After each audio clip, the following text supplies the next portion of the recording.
te whasisiratu ua te amtiri nei tau manga whono au whetu la whono. O te whamaruru atu te Palemene, ona tūlanga whale tonu tūla i mai tātou so te inga. Mō le whasalau tu sao o le whono i lungo le Facebook.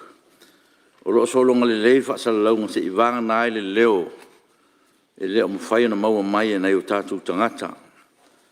Ai mo le sifio foi o le to tele na o tātou tangata o le Facebook o lo mai mo whaangolongo mai e whono. E foi le nau ta inga ia maua pēr tangata lau tele uma le awa noe whaafongai tonu whai o le tunu. E ala i whelafulafo inga mwhai unga i taunu i el tātou mauta. O ala fo whasalaunga le Facebook wa aia ia tūla funtu mau. Stasi o ala o whasalaunga i whasalalau e le whono o le Palemene. O leo o toi whaaleleia. Ia momori atu ai whaaftai, man whaamalo i lo o tau on sa. E patati ese tatu tauru manga ua mai a saunanga asus whono, mo le pata i tupa i lunga. O le alafo atu ai le abnon ne te whono le komiti, o le vaianga o atina SS, e te tarifu i tau, i mtau tala ngā tatu mauta, o so oile mo le tarifu i tau o le fionga le minsta. Tu le meno fionga te whono. Lau fionga le. Ei, malia rau fionga te te whono. Sei, tu le mai sui o whale ata numero tolu? Ia, whaaftai lau ve lau fionga. Ia le whinangaro lau fionga e tutasi. A paulea o le saili manatu e ona māteli i whono le Fonotaga le tano ina ele. Ia le poti lea. Nai mea la iti ia e a whai ua le isi avano ia e lea whaina. Amal whala lava. Ia. Le mai tau atu ua mo se atu le sa il te telefono. Ia, e fo le manatu se situ, ia, ona le fo ua whatu maile le mana onga fo le sui mamalu. Ia, o le atu le vano, lau fionga sui mamalu. Ia, ona tuatu rola te telefono. Aftai e lau fionga. Talai, fa mole mole. Ma lia le sui mamalu te. Fa aftai, ale ua, fai lau fai unga le a. Patai tupa ilunga. Fa ua au tatou Fonotaga. Ia ona o lea ma ua sa e sau noa le umoa le leo pe mawhai na toe wha leo atu le la ua nei tu malo ia maua le leo i keu maka mai ngā waka ia wha pe ai ngu le sui o le ku malo se wha fonga mai si o mako i ku malo le la ua le wha leo ak ma le ngā wha alo ia sa o sui ia e ua te pole ua umana wha mau umana lau saunoanga e toe wha sala lau o tulawa i se taimi.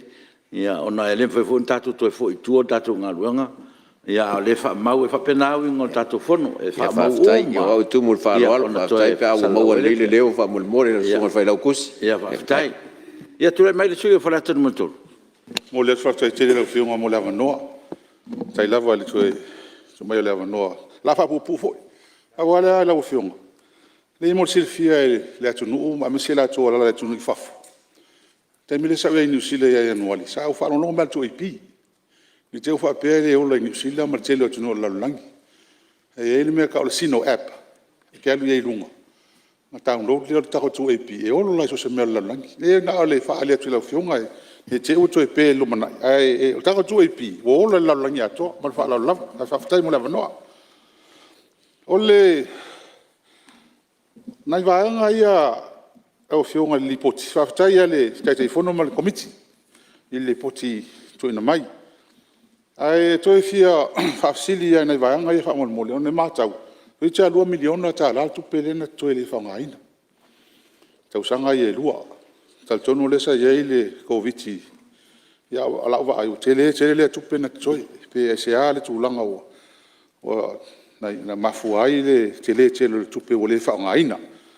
Ona o mai lea i le Green Climate Fund, le ta ua, o vai taimi lea sa whaatano ina, le tato ala vai tele hoi lea i alawa, e whafsili atu lau fionga te whonu. Ia pento e siringia po lea tūlanga o iei lea hati nai tele le tato malo, i lono toi whaawa wina. Ona, fia whaile se manatu le melea ni sa no le tautuanga le komiti, il tu whaatasia, ile siawa noa whapea toi tanga ele malo il tu ina mai le Renewable Energy Division il lalo o le EPC au fionga o se manu lau ti o le on ta pena le malo taluai tal tono finangalo fo le malo i nei na ia fa tupula ia le fa ngaina o renewable energy sia le o me mo fa ngaina le tisi sa e tai ani al mele matau le tele o mosusuenga ma le tele o tangata o mai le mele o le la tfsili o ai tonu la o i mai fatananga e fai ai le ata tu te mamalama ile i me o le sua vai ma le la ma le savili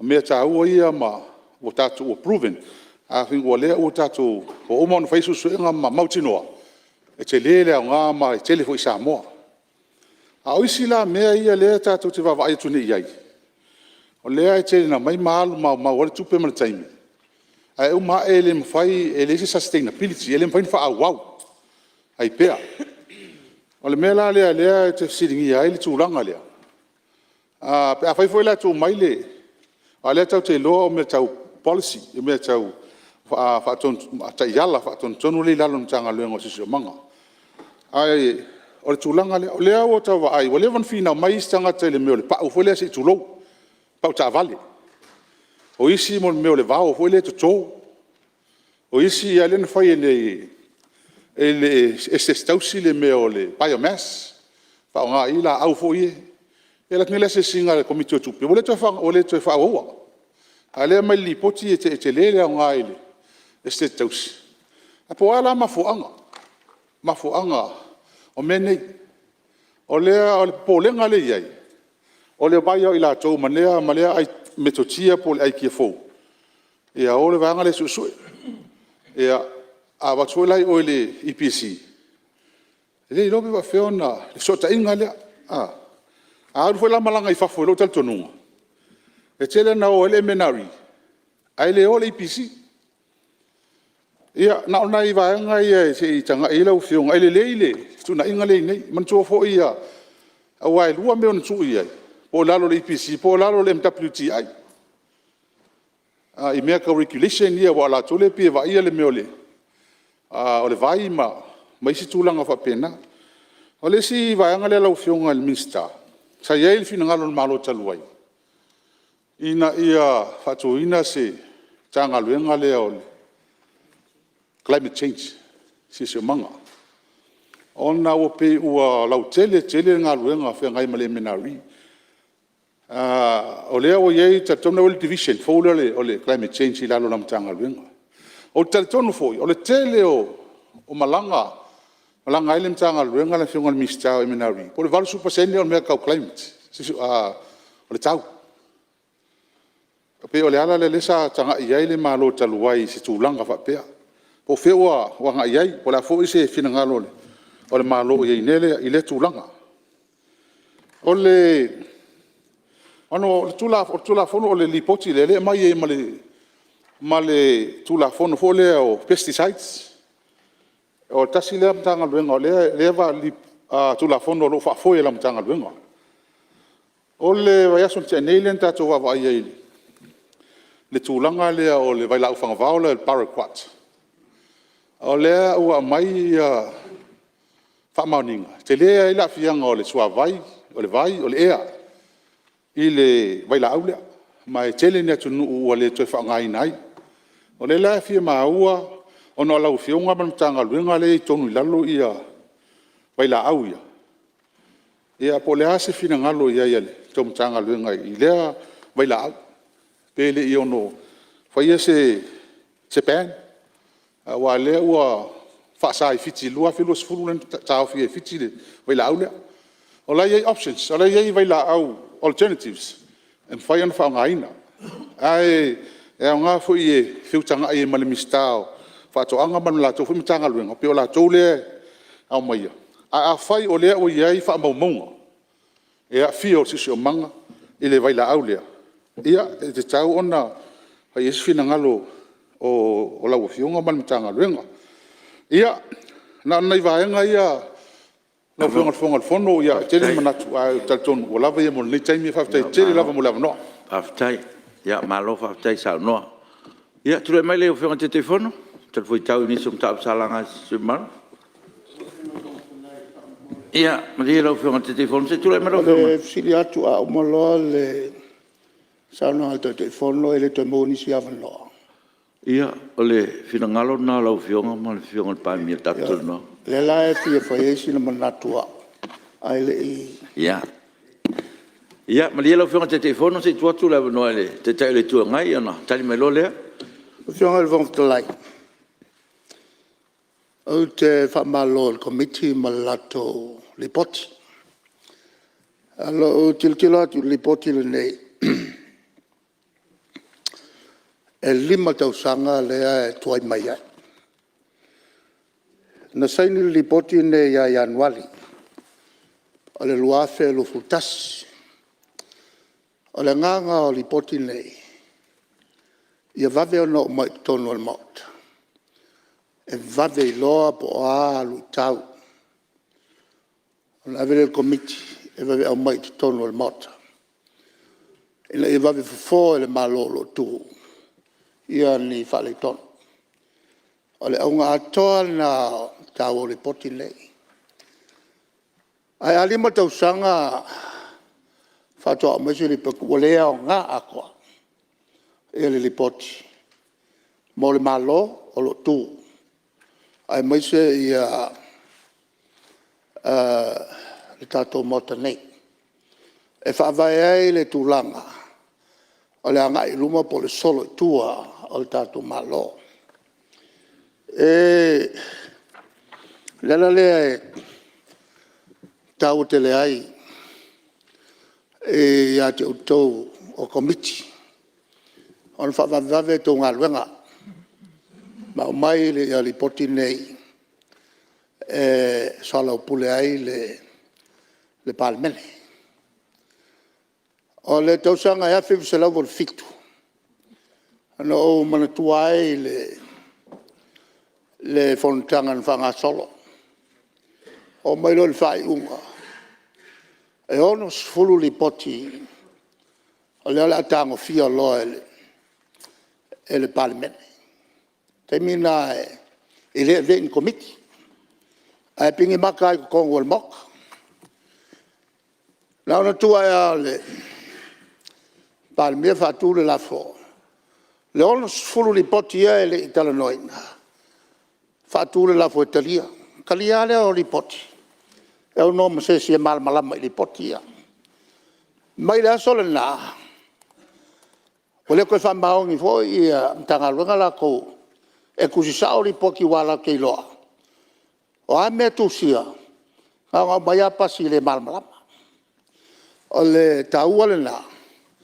O ngā luenga auto komiti. O muka lewa ke lea 5 kausanga. Le whakao mai le li poki nge. Ale kou komiti. Muka kou whaianga ke lea. Le whenga le whomtalai. Te tilo tu li poti lea. Luave suluiva ma le luave luas fulu. O le maa ngai ai o lau saingi leo ki saingi. Stempupu a lea. E na ua se fia mei. O na utou vele o le mtanga luanga. A le meo te fia ai. O ke aloa kongo le aia se meo whale tono. A la ele leia meo. Sa o fia su ea. Ia mori mauia sa ave. O whatau e le malol nelo no wingo whatau e fia mei. Ia whanua whalanga nu. I saina. E lei ma se mea whapena na tupu. A o li potina sa ave whafo. Le lau ke fia ai. E le aia se mea pena o mai li potina ne. Mai o ke karo sia. Ia I la tō o whaia pēr ia pepero. O wange koe whaia kala whapena. E le aia ma se mea whapena. Ma o fia whoki. E na watula I atu le minista o ie nei. Mai atu e wha mauina le maulea. E le aia se mea whapena na tupu. O le whatau, e le malo saina, o le whanua whaaleanga no. Ale mena le no umla o te tula ia tuai. Tai. E o foi la ele tulanga le o le tapena ina o tātou fuafuanga mamau. Esa ta ua ele launga ale pata tupa e lunga. Le tulanga tau o tele o le tau mwhai whata oto tātou te iala. E mwhai ai on whatau ia le kasa kaponi. Leo wa o tilo kaulengi mea whapenga koe kupu. Ia tunu i whafo. Al tau al mel nei. Na o le fo inta whai ai lesi fo i tua inga matu ia. Na moisa kupekele ai le lopo fele mea uanga loma iai. E aki nga el mele. Ia le foi la o tali le minista o ia nei. Ele ai angi mea whapenga ua kupu. Au te mana ai wha mamaya mea. A tatuanga i luma. Lau whianga whong futalai. Wha mātou wha māloa tulu kōko miki. Ai wangi koe koe i kauri pok. Ia malua whono. Lo, waftai, ia, malo sa noa. Ia, whautuanga lava matiba inga mole ngai luma o tātou ngā ruanga. Ia, malo waftai mole. So swani man whautuanga. Tula mero whianga te telefon.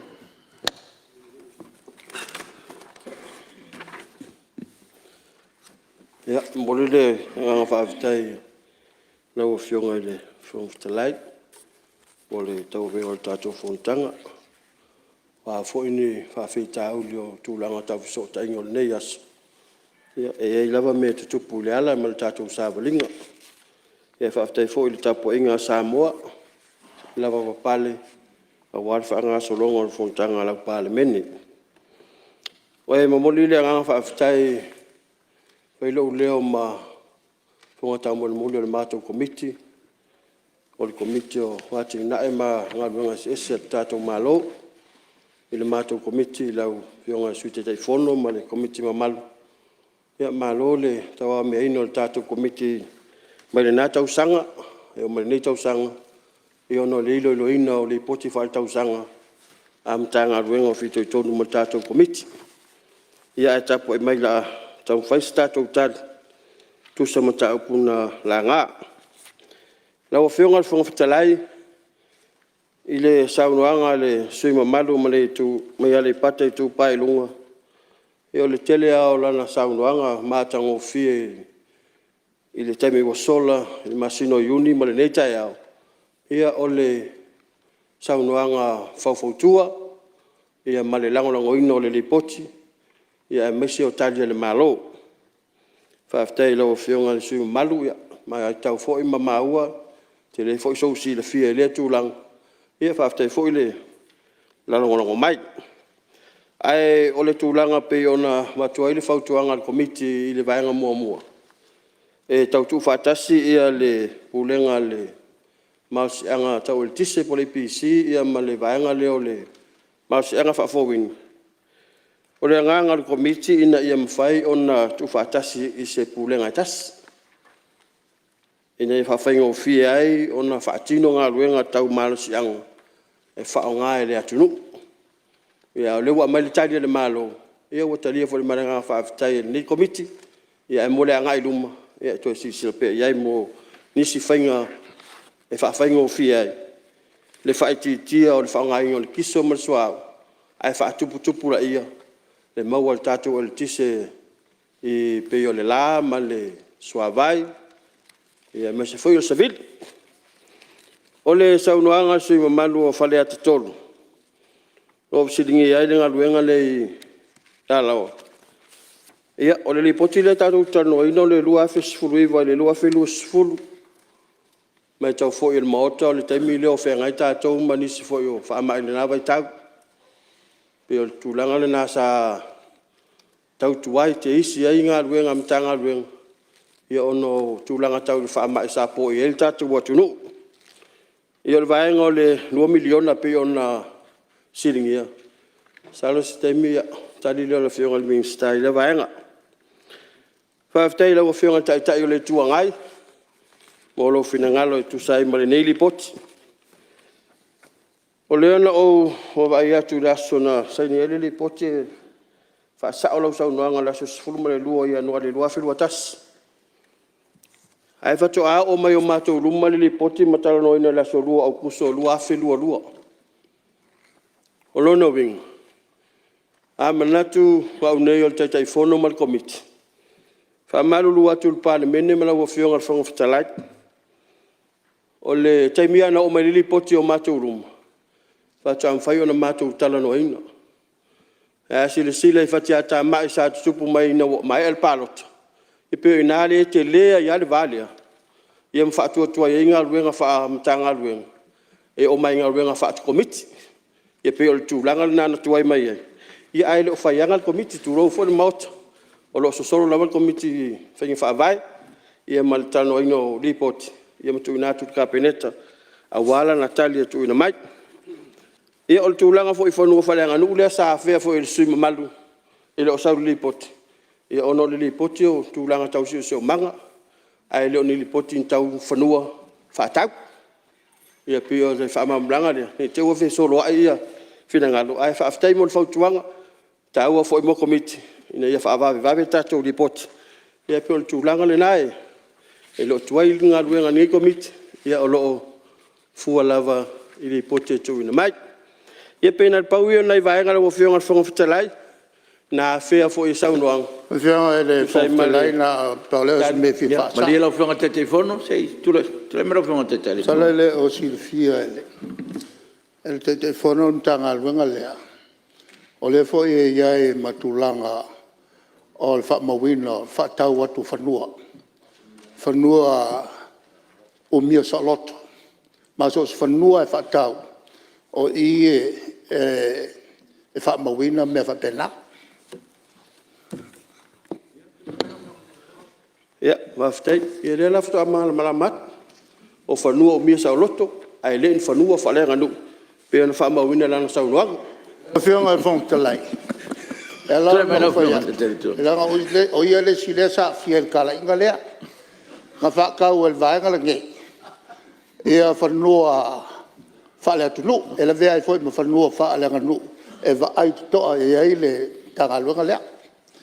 Mor silfia e le te whono langa langa te leo silfia. Ia, te lo leo marama le tūlanga. Ia, se tūlai mai. No whionga le whongtalai ole. Oi? Whia whapopo no mato komiti. O, ia se sauno mai, Mosa vai manoa. multas. Ia moli le ngang whaftai ni tai au lo whionga whongtalai. Me tau a matito ar veaso o tuanai e talo whai. Ni whio a mata nei veaso fōu. Moli le ngang whaftai nei tu malo I whafoi ino sāle atunu. Ni whio a mata lia nei veaso fōu. Ia whafoi vi inga le tua whaftai le. Whaunga nei lo whionga lo tai tai eni mota. Nā whoi talanga atoa I whionga I tamai tai Palemene minsta malo ngā lue mo tato walawina. Ni whoi tū tai tai le tuangai ma. Sui malu whai pule. O le nganga e tue whalau tele atu ana o le mato komiti. Whai komiti nei o Polilenga whaftai fo le minsta. O a tue tofia fo I tēnei vai monga e vea msi o le tangaluenga. E molilenga whaftai le o whionga le minsta. Ai o le whaopopo I le tūlanga I e whanua whalenga nu. Langa le peu tau tua ingan mako komiti. E le ma se me au mai e tono komiti. Pea whape o lai malu puipuia. I tono tasi o lua I le mwhain whatau. O nai mea o nai whautuanga I a mai e teu teu ai. Au mea e whapena. O na maila e matou. Pio le nganga na le tau tua ingan komiti le au mai o whanua whalenga nu ma whanua whapena. O le malu puipuia. Tūlanga fo I le whautuanga komiti le whalau tele tamwhai tu whatasi mo le APC ma le tise le mai le MNRI. E whaftai le tali malama lau whionga I le minsta. Nanga oe I lau to mai le tūlanga tau mea leo le tise mama. Pio le nganga sa I le komiti na ia mawhai o na tasi a se mtanga luenga I wha foina umame mo I le tise. Ona o polenga I le lipoti foina a whio te foi le MNRI. E umalo le polokeki. Whelai o I lau whainga luenga. Wai pe haia me lau whainga luenga I teime e mai tupe. Pe lau le nganga komiti o pe le MNRI e su e mai fund. E a mai e ia tūlanga o ama tupe e mai. Ian whanga i o ilola ia ma ave ina ia ini insinia. Wa lalo mtanga luenga I lalo le APC o lo ye insinia nga va ai fatinonga le tūlanga le ai ile maingo le Italia le ale minsta ia o family ina foi nei komiti le ni dia fuale le IPC o lo mau mai le ia male tulanga le tise ma ba lo mau mai le panatula manuia le tanga lo fio Paftai mo so soni lo to komiti. Tiong al fong tala. Ia se tulai mai suyo le fanga fa se la. Tai mo la manoa. Ya atonu le tau mai tau atual tulanga pe ona e foi le e komiti. Ya ele matango fie foi le. Fa longo atu lo sui. Tulanga pe on sa no ye le. Tai tai le tuangai. E o e fa atonu mai mak to mi el mato komiti. Ile ngal due ya vave. E mo si la fie e leo son tafa yo i leo le o tengi o mato. Ia. Mali lo fio ngal suyo maru ia. O fau tuanga lava mole anga ilu mo tato ngaruenga. Ia ai nga fo i so soni ia mole fala ia wina tiri o to fio ngal suyo maru. Ia wa lava le anga ilu mo tato lipoti na ia. Ina e tulanga. Ia la o family ina fo ile sa nga te telefono ma sur ko komiti. Ia i mafu anga. Bele ia paftai mole so soni mai. Tu le melo fionga minsta, tal foi tau inicio mta upsala ngali tali malo. Paftai le fionga le. Fonftalai mo la manoa. Ia ona le nei a foi. Li potin tal noina mo ile aso. Ia yuni lua fe luis fultolo. Ia lewa tele inicio fa maunga sa a tam fai toi. Vava ia inicio fa tuanga sa tu mai foi. Sui o Palemene ia la fionga o pe ia ona tu sai le nei tai ia la tam fai talia tia inicio foi fautuanga le amata mai le fautuanga le fionga le sui malu mai ale pata i lunga e tu sai ia atonu le tele le fautuanga mai le tualalo ia e onga tasi mai fautuanga le na tu ina mai talia malu ile vaenga le mfaiona tu fatasi terminei ia le IPC ma le Renewable Energy Division ona iai ese o latou functions o le nesi foi o loketi po a foi vaenga o lo fapeona saunoina ia o lo fapeona silisila iai le tatou malo vaenga mua e tu sai o le pote lua fesfuluiva lua fe lues fulu ia I nisi li pote sauitua mai am tanga lenga o lo wa umana tape na ile tato low emission development plan o le vaenga lea na tape na ina kapele na tanga lenga e fa solo ye o se fainga fa vai e fa ITT ai tato emissions e le la ve ai vaenga I o le fa ITT o le ele tise maua tiso ia promote ia tato renewable energy taipe o vaenga ia sa no ia pe o le la ia o le matangi o kato wind turbines ele ni windmill ia ma tato vaenga fo ia o for waste to energy ia o nisi fo io atina esa ta pena I le vai tau ia pe o le biomass le fo sa ta ia leo woto e silsila ia ile tatou whainga malo, lau whionga whongwhitalai. Ona whaiasi ngā o tatou malo, I le ati na isfuru whamiliona nā luai, ia ai tele na ngau, tele whai o teimia leo whao ngā ina. Le la woto e wawa ai e tatou whainga malo, ona se ati na e tā ua, ia wale mwhai ona maua mai e le tise, ia ai ati na e tatou watunu, ai oni to e ngau. Lau whionga le whongwhitalai, ia o sesi vaenga ona whaamaumaunga al tātou mauta nei, I te ua aveseina ia nisi o tātou whaamaumaunga, ona lena tā ua le sui ia le solar system. Lau whionga whongwhitalai, o le solar system, o le vaenga le I pāneta o le lalulangi, o Venus, o Pluto, ia le ise awha, le ise fesota inga o le solar system, ma le solar farm, o le maalosi whaafouina, e sau mai le la, o le solar farm, ma solar power ia iai, ai le ise se tātou vaenga o le solar system, a tonu o pa ui le silisila le sui.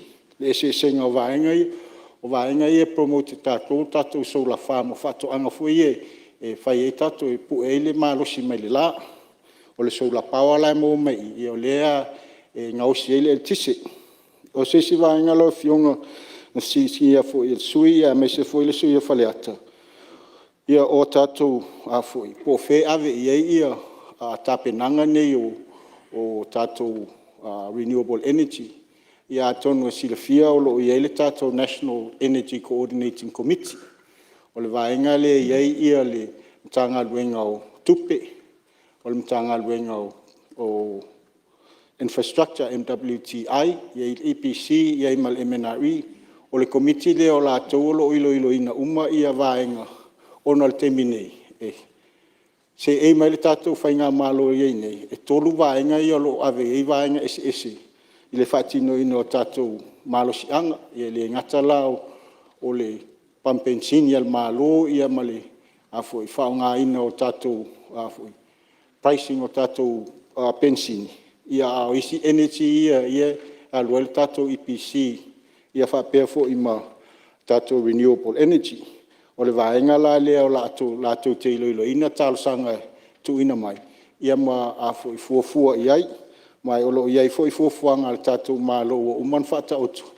I le tatou afoi transition lea mai tatou fossil fuel. I tatou renewable energy. Le ngatalana o le tise. Ia au isi fo ia tatou afoi energy efficient appliances. O vaenga umai whaititi aile tau o le tise. Foi. A ia mauaile foi. Se tupe whaasili ainga. Ia ele ngata i leo le whaititi o le tatou foi tali atu i taungatao o le tatou tiso lea lue tatou el tise. Tusai o le vaenga na saunoa ina foi. I le vaenga leo le silia ma le toiti a to le 2 miliona le whaonga ina mtanga luenga. Ia taltonu lau fionga o nisi o vaenga o lo awai e li poti ma le whaamal malama ai foi. Ia ele ngata o fesuia inga o tangata whainga luenga. Ia le foi vai tau sa ia ikon karate ele i mawhai o na whaatino ina. O ngā luenga tu ua lava nei o lo whapea o na alai o na tele se vaenga o le a foi se leni al mtanga luenga sa whata otumai. Ele i mawhai o na whaonga ina. Ile tu langa ia lawa. Lau fionga ia o le peo na iai o le lipoti o le lua fesfulu iwa ua iai nei le tatou tausangi nei nisi o whata atianga. I le whata i le tapena ina o lea tina. O le tūlanga i le tatou pesticide.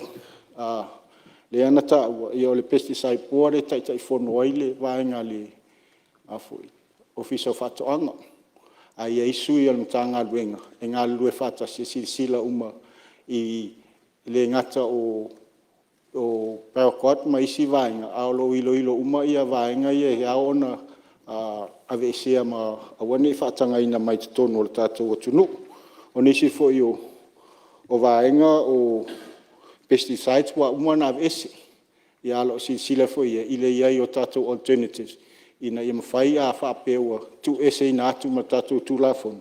Ia awa iai alternatives e mawhai o na whaonga ina i tātou. I le vaenga na fsilingia i le tātou climate change. Ia olo o iai le whamue o le mtanga luenga i le lo whamae anei le tapenanga o le tātou pili lea mo le climate change. Ia se whamue i se aso se Fonotaga o iluma o le amae a tapena ai ona tuuina maila i o lea vaenga. Atonu o vaenga ia na fia maua tuaise whamatalaga lau fionga le whongwhetalai o whautuanga le taitai o le tuangai ia o le ngā lue lava ma afoi. Nisi o vaenga ia pe ona sauno ina foi ele. Ele suia komiti ia ele o yeise vaenga o atangia mai e lipoti.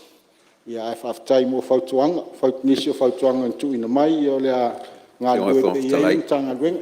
Mali lau fionga le misa mo le se tu le mai le sua le pate tupani. Ia whaftai o fionga mo le avanoa o na o leu mai tau watu o leua whaiu i umai le saunoanga manino a le fionga le minsta. Ia e le manatu mo tatou whamaumaunga o na o te mai tau watu o lea e saunoa mai le fionga le minsta a tonu ai o lo usui sa whaia le whaupunga leo le solar system. Ia e pe o le anganga a tonu manino pe o le tele lavo al whamtalanga ngā i le solar power system. A tonu le sau no mai solar system yo me foi le e pa nge kama me uma ia pela o se me nga nge ke uvese ai se fa fonga pe ava pe ngo fa ko solar system ia pe le nga solar power system le kala ngoi o ngol mar siang mai le la wa le system la ko ia kai pe fo mo ka nge le fa re ko ka ko PA system o por communication system ia me uma ia fa pe ale nga sa va ko ia le solar power o mar siang fa fo winga le mai le la ai le kulanga fo ile le me ka mi milo le va ke le la male ma singa ya me si fo poluto ma mai si va nga pa penga me nga fa lo Ia. fa mau mau ala va ya sa o ma mengingo fa ta Ya, pasal lo fiong al mistape, ya lewa fasa masa mga su malu, o lo ye le power le var solar system. Sa no me lo fiong al mista. Le ai ole nga le ya le to fa sa o mai lan sa nga le solar system len sa mo le ala le na la ina va tu foi se tu lalo ya fa yo solar power system ya te de lo la po le meta o solar power system no fiong fa tai Ya tato mari dia ia. Ua. E tu me lo fiong ale. Mista ngalong chet. Ia, whaftai te lau whionga o ngā o e whasiri sa mana o mia ese tali atu ale matum ta ngāruenga e pupu lava. E le tūlanga leo le o ni tau whinga po o se me whapena o company fo ia la tu te whausia ia le pawa. Te minei lau whionga ma le whaafonga fo ia le Palemene. E tolua tātou company leo ua whaasolo ia le approving o latou PPAs ma le whaatanoanga ngā we tātou biomasi ta whangata lea ia fo i e whaunga ai.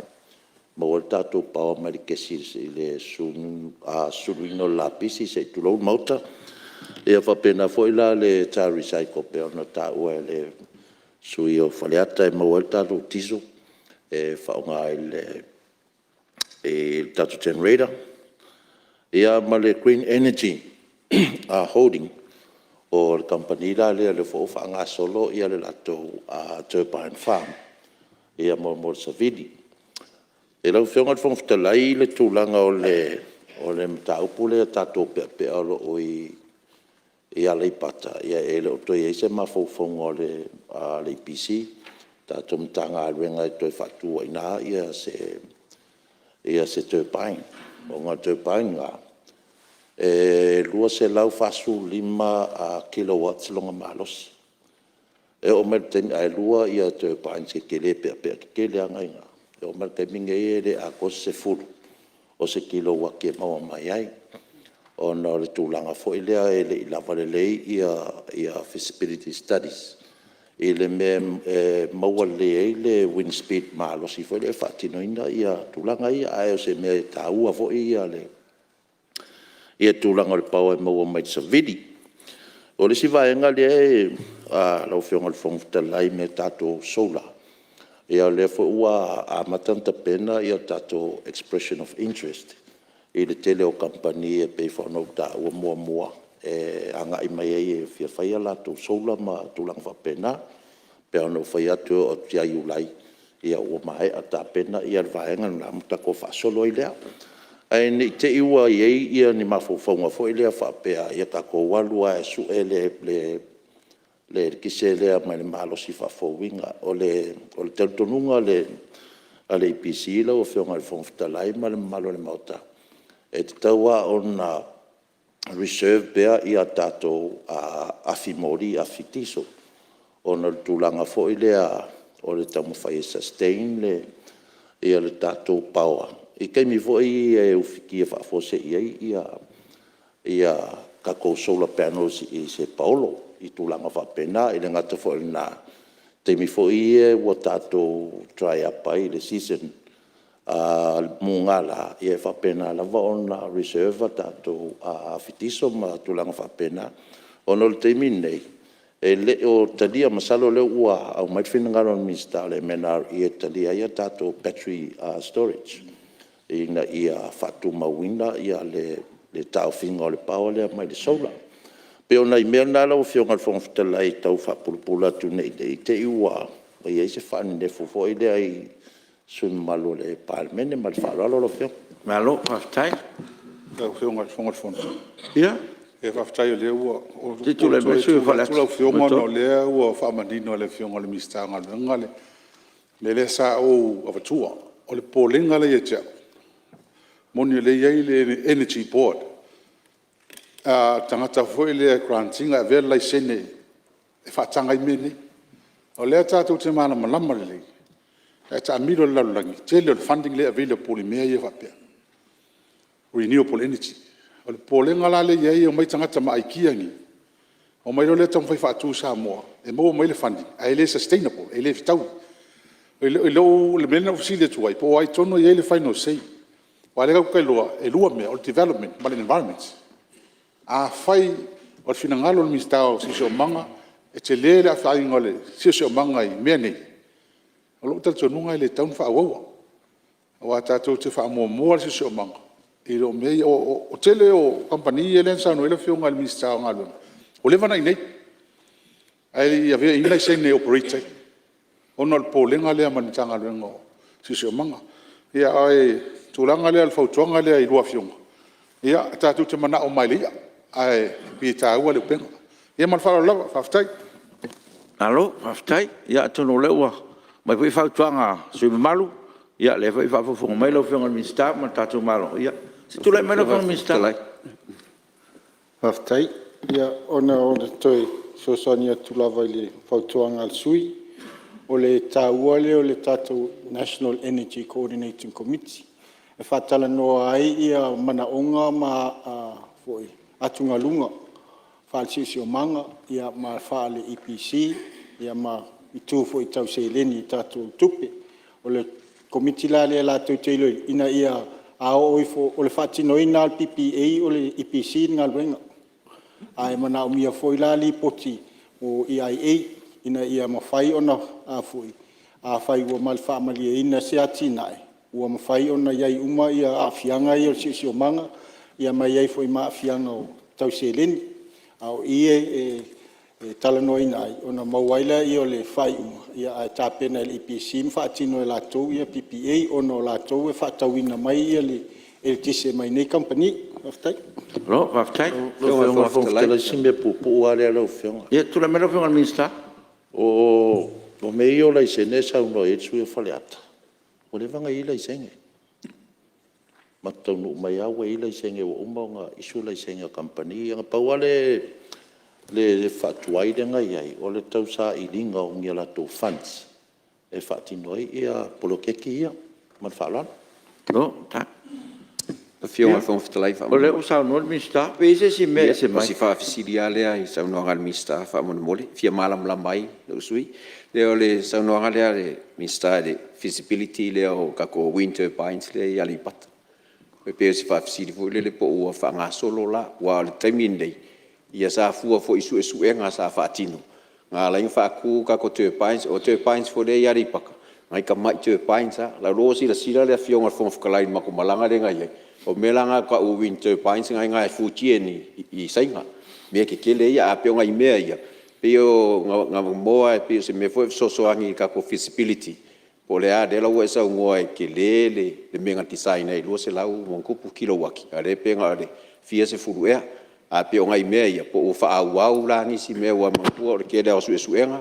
Ke le information. Iau ke rofo i la i wanga pau leo o le vaenga o Samoa. Samoa I wha maunga ke minga me se vaenga le met. O lo feo lolo ai mea o savili. I wa o savili de e wha ngā mo. Au si whaafisiri de maranga wha loalo. A feo wha au. Ia whaaftai maranga wha loalo. Lo whionga minsta. Alum te. Ia whaaftai. O lai wha au. Ia whaftai. Ia malo, whaftai. Tūlai mei lo whionga te telefono mo lafo. Lau o whionga whangwhitalai. O te whātūra lafo ina ia whaambaunia le whono au au. Le pepa le Palemene lua tolu. Numera tasi iwa. I pote le komite o vaenga o atina SS. I le pepa le Palemene lua tasi. Le lua. Numera tolu. I le pote whaile tausanga mtanga luenga puna oa. Whaile nā tūra. Ma le sio manga. Mo le tausanga whaile tupe lua tasi iwa. Lua o. Whalua. E sui mamalu mai le whanga whale ase la. Sili pa la whamaunia lafo e whina ngalo e sau no mani yoe. Au ese le ai ua manu malo le ioe. Tu lai mai lau fionga al minsta mo laf o mo li pote al malo. Nā whionga whongwhitalai. O te whātū le lafu, ina ia whamaunia e whanau au. Tali al mālo i li poti al komiti, o le vaenga o atina ese, e pei ona whatatia le lau a whanu. Whalua, e le fionga al minsta o aluang tele, wa pefo il minsta o so ta inga. Sili pa la whamaunia lafo o e whina ngalo e sao noma le ioe. Au ese le ai ua manu malo le ioe. Lua. Pepa Palemene lua olu tolu, numero se lau se fulu. Li poti al komiti o le vaenga tau tamau ainga. I le pepa Palemene lua olu tasi, lua numero lua se fulu. Li poti fal tausanga al falaptonga o este tausi Samoa. Mo tausanga fal tupe lua o tasiva lua o. Lua pui tasi, lua point 1, lua point tasi. Pepa Palemene lua olu tolu, lua olu fa. Numero fitsu tolu. Tali al malo, il pepa Palemene lua olu tolu, numero tasta si o, li poti al komiti al vaenga tau tamau ainga, il pepa Palemene lua olu tasi, lua, numero lua sfulu, li poti fal tausanga al falaputongo este tausi, a Samoa mo tausanga fal tupe lua o tasiva, lua o. Tolu. Pepa Palemene lua olu tolu, numero se laus futasi. Li poti al komiti al vaenga tau tamau ainga. E li pepa al Palemene lua olu tasi, numero fitsu maleiva. Ma le pepa al Palemene lua olu tasi, lua, numero lua sifu malevalu. Li poti fal tausanga al falaputonga o ele tu maoti e Samoa, mo tausanga fal tupe lua o tasiva, lua o, ma le lua o tasi. Tolu pui tasi, pepa Palemene lua olu tolu, lua olu fa, numero tasi valu, tali al malo, il pepa Palemene lua olu tolu, numero se laus futasi. Tu le mai lau fionga ele te fono, komiti al vaenga tau tamau ainga, fionga ni wama?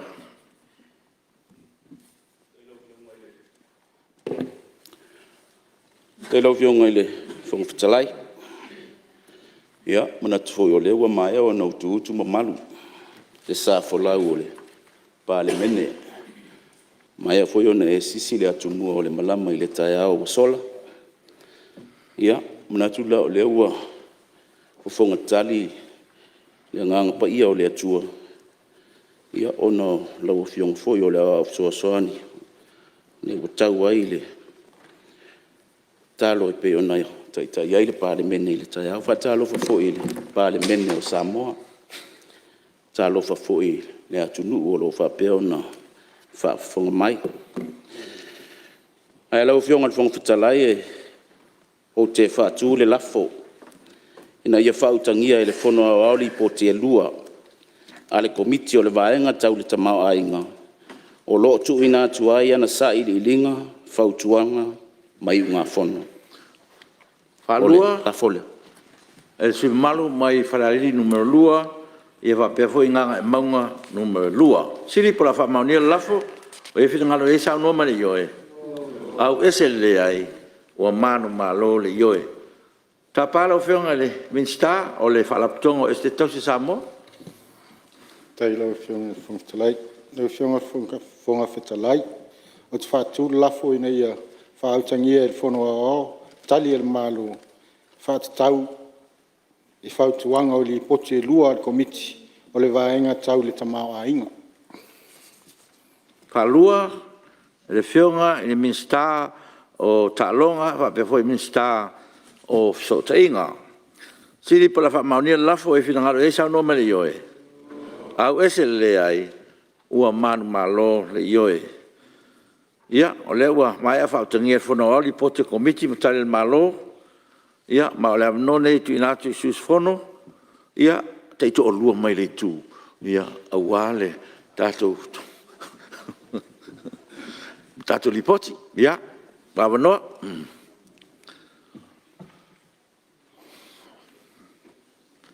Se tu le melo whenga te tele tua ngai whai masuto tasi rei tu. Lau whenga le whongtalai Mori fa malo le committee ma le lato ripoti. Ma tau tele ripoti le nei ona o fa la puton nei o tato malo fa lango iai. Ia le telo atina ma fai on fai fai un fatino ai tu nga metutia esse. Al tato malo te pa foi le manga ele mulfanua. O lea o toe au whamatu ese o mātu le estete po ele sai lalo le estete tausi le whalapuru tonga fau o le SLC la tau te whafoina mo le whamatu o tuitua ia tina SL tātou o tunu tau tele le poti le nei on o tele tau mwhainga ina ia toi langa ai ati na e al este tausi. Sa matua I longa le tule mai e whātu anga whanei ona po ese e au fiai manu palangi o le popo o le koko taluai whawhita au rin whengai mtātou ia whāti tele sa whengai mtātou ia lea lea o le toe tuna ina ua whai ia ma ua whamatu ai tua le tele o ele e lua nei vaenga o te fiafisilia e komiti o le tulanga lea I le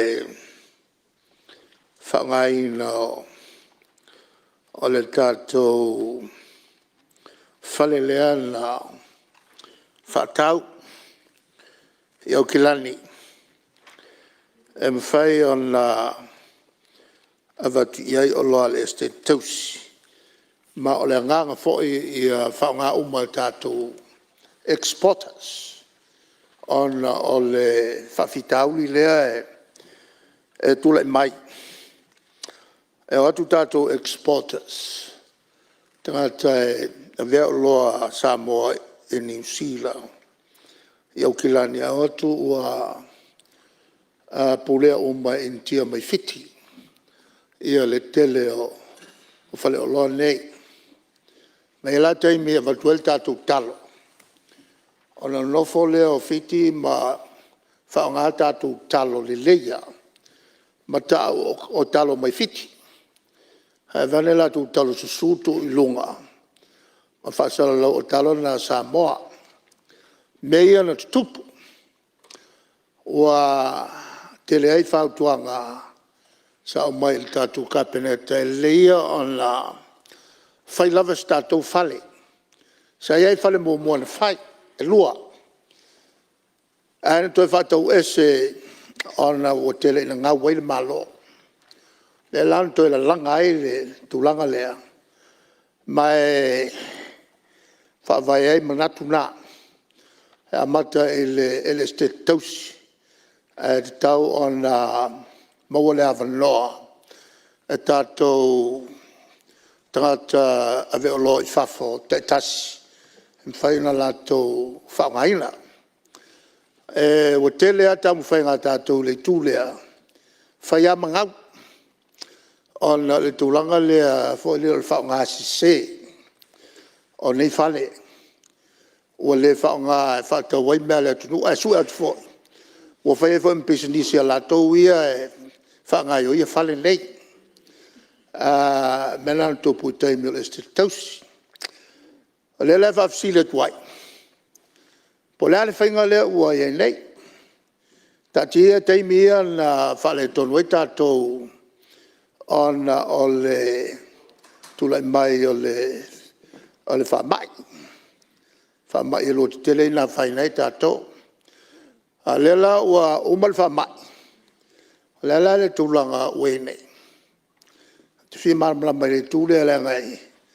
El te minu ua se au kilani o te lotu o vaoa ia ruma whale o le whale. Elei ma se meo whata wai. Au te whi marmala po le ale ngā yo inga o whai ai.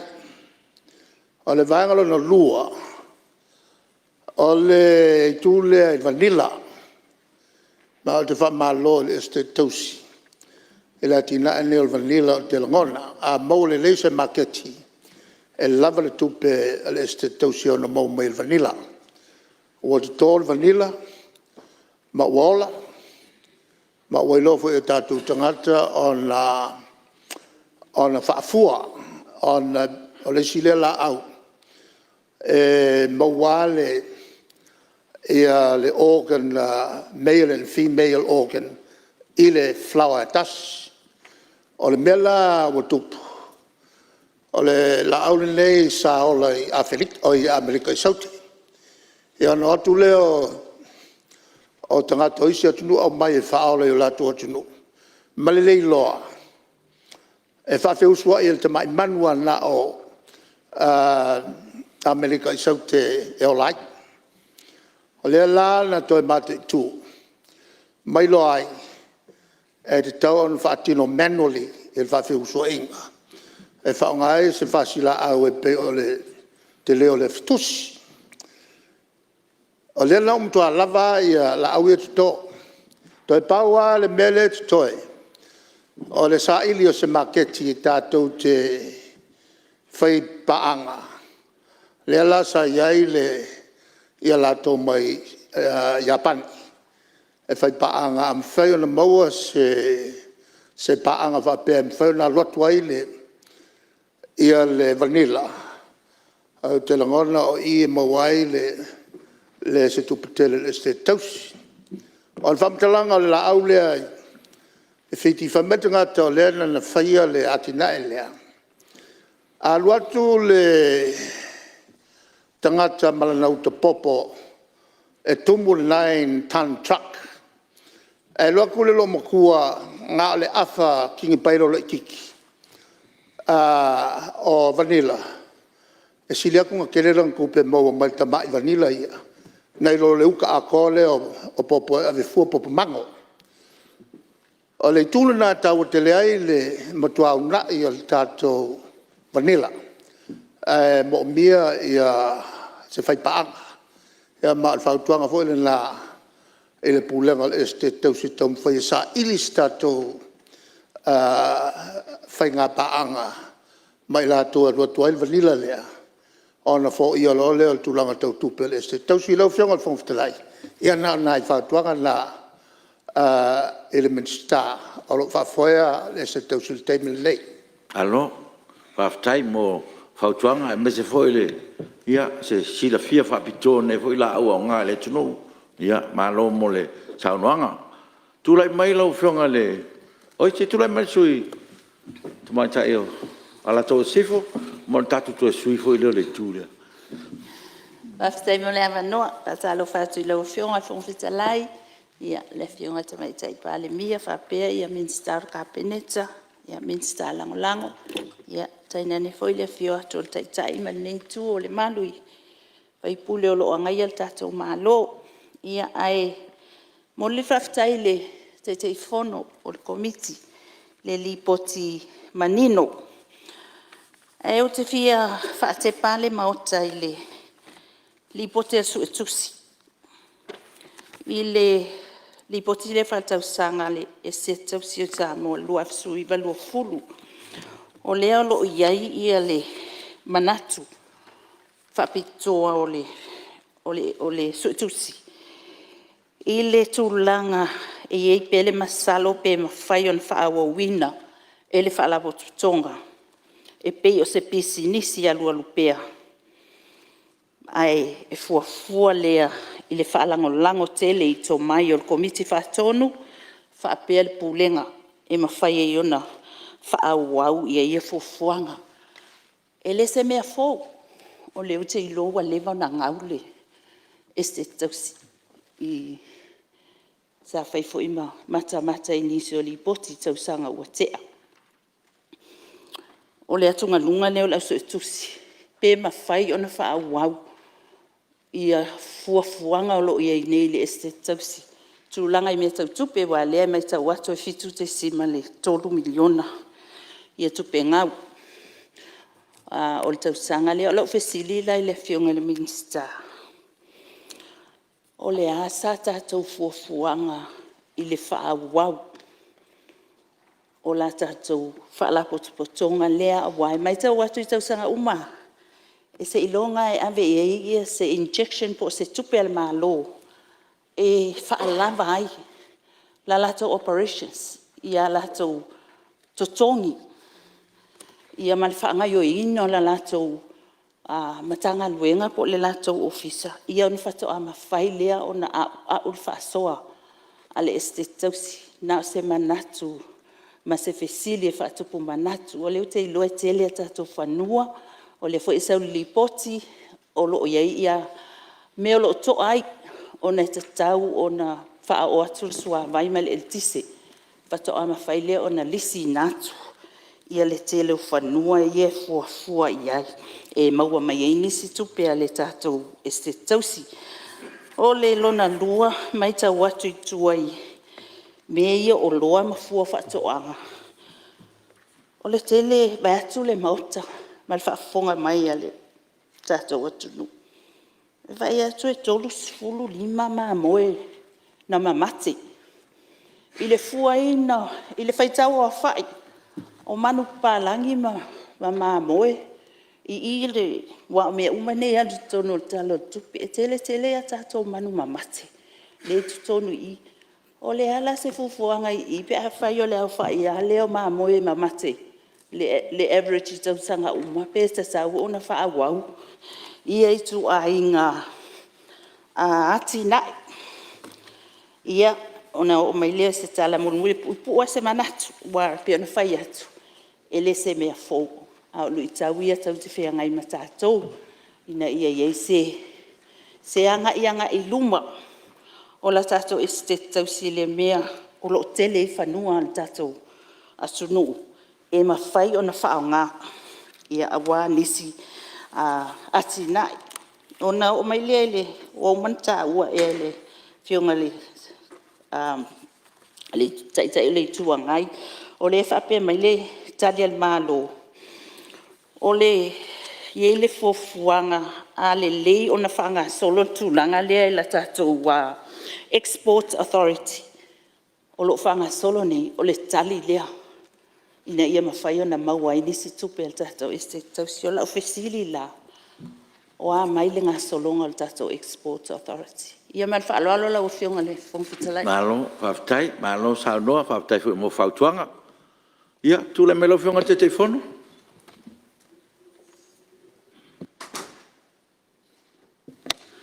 Ia, whawtai o whionga whongwhitalai. Whawtai fo i mo whionga fo i sui mo malu le whionga le taitai o le tuangai. Ia, me se fo i le sui tamaitai o ala tau e sifo. O le taupu lea i le vaenga mua e pe ona ia i le whaafisili fo i le whionga i le taitai i le tuangai. Tūlanga fo i lea i le whale lea i au kilani. Salo se taimina whaamaninu lea e le minista le tūlanga ua o iai.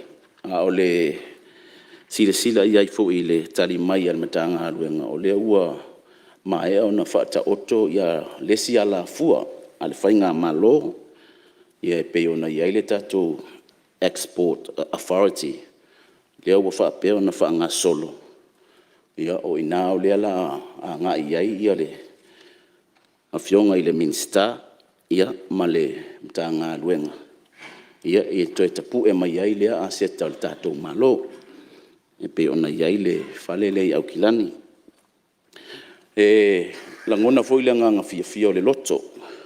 Tūlanga fo i e pe ona te le sila fia o le whionga fo i le taitai o le tuanga i le tūlanga i le vanilla. Pe ona au mai ai le soasoani. Tūlanga fo i lea e tasiale fungala au ia e mawhai ona o ngā whiusuai. Ia pe ona iai e manino le leile saunoanga. O le tūlanga i le maitau o le komiti i le wanga i atu le ia le hasia singa fo i al komiti. E pe o le whaafita au li tele a o lo whengai ma le baenga lea. O le tūlanga lea i le au whainga aluenga. Te la fo ina fai mabaea o no tūlanga fo i pe ona sila fo i le Palemene.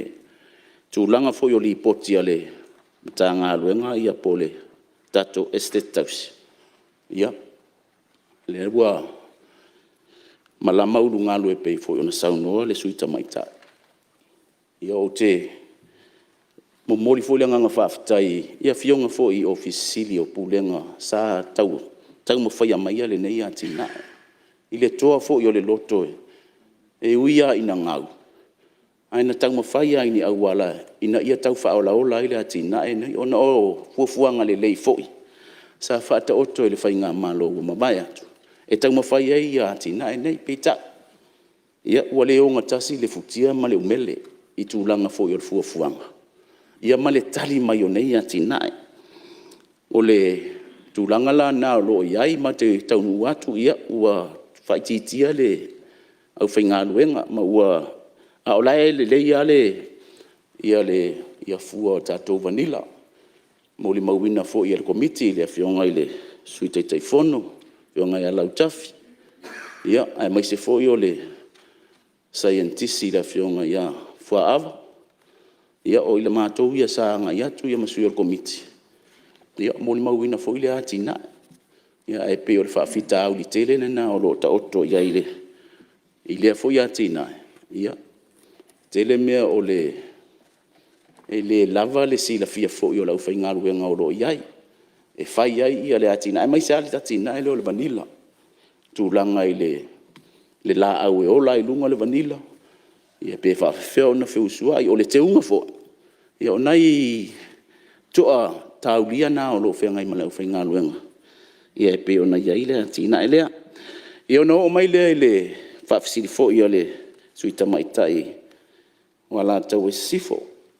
Ia whaafitai. Tai mo le whautuanga fo. Ia masala se taimi o na tari fo i leo le minista po whiuta oto iai le.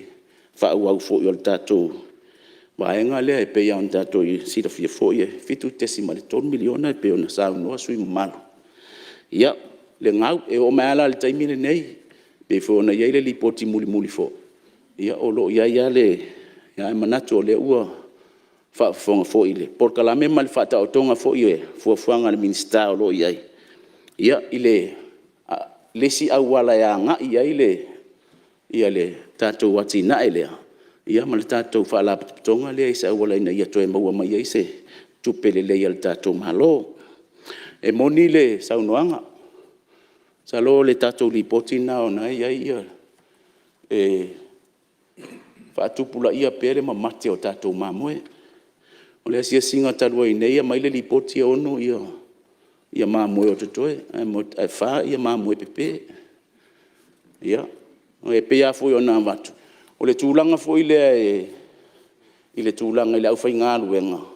Ia pe o le siana ma atau lia o lo tui ai le ngā luenga le.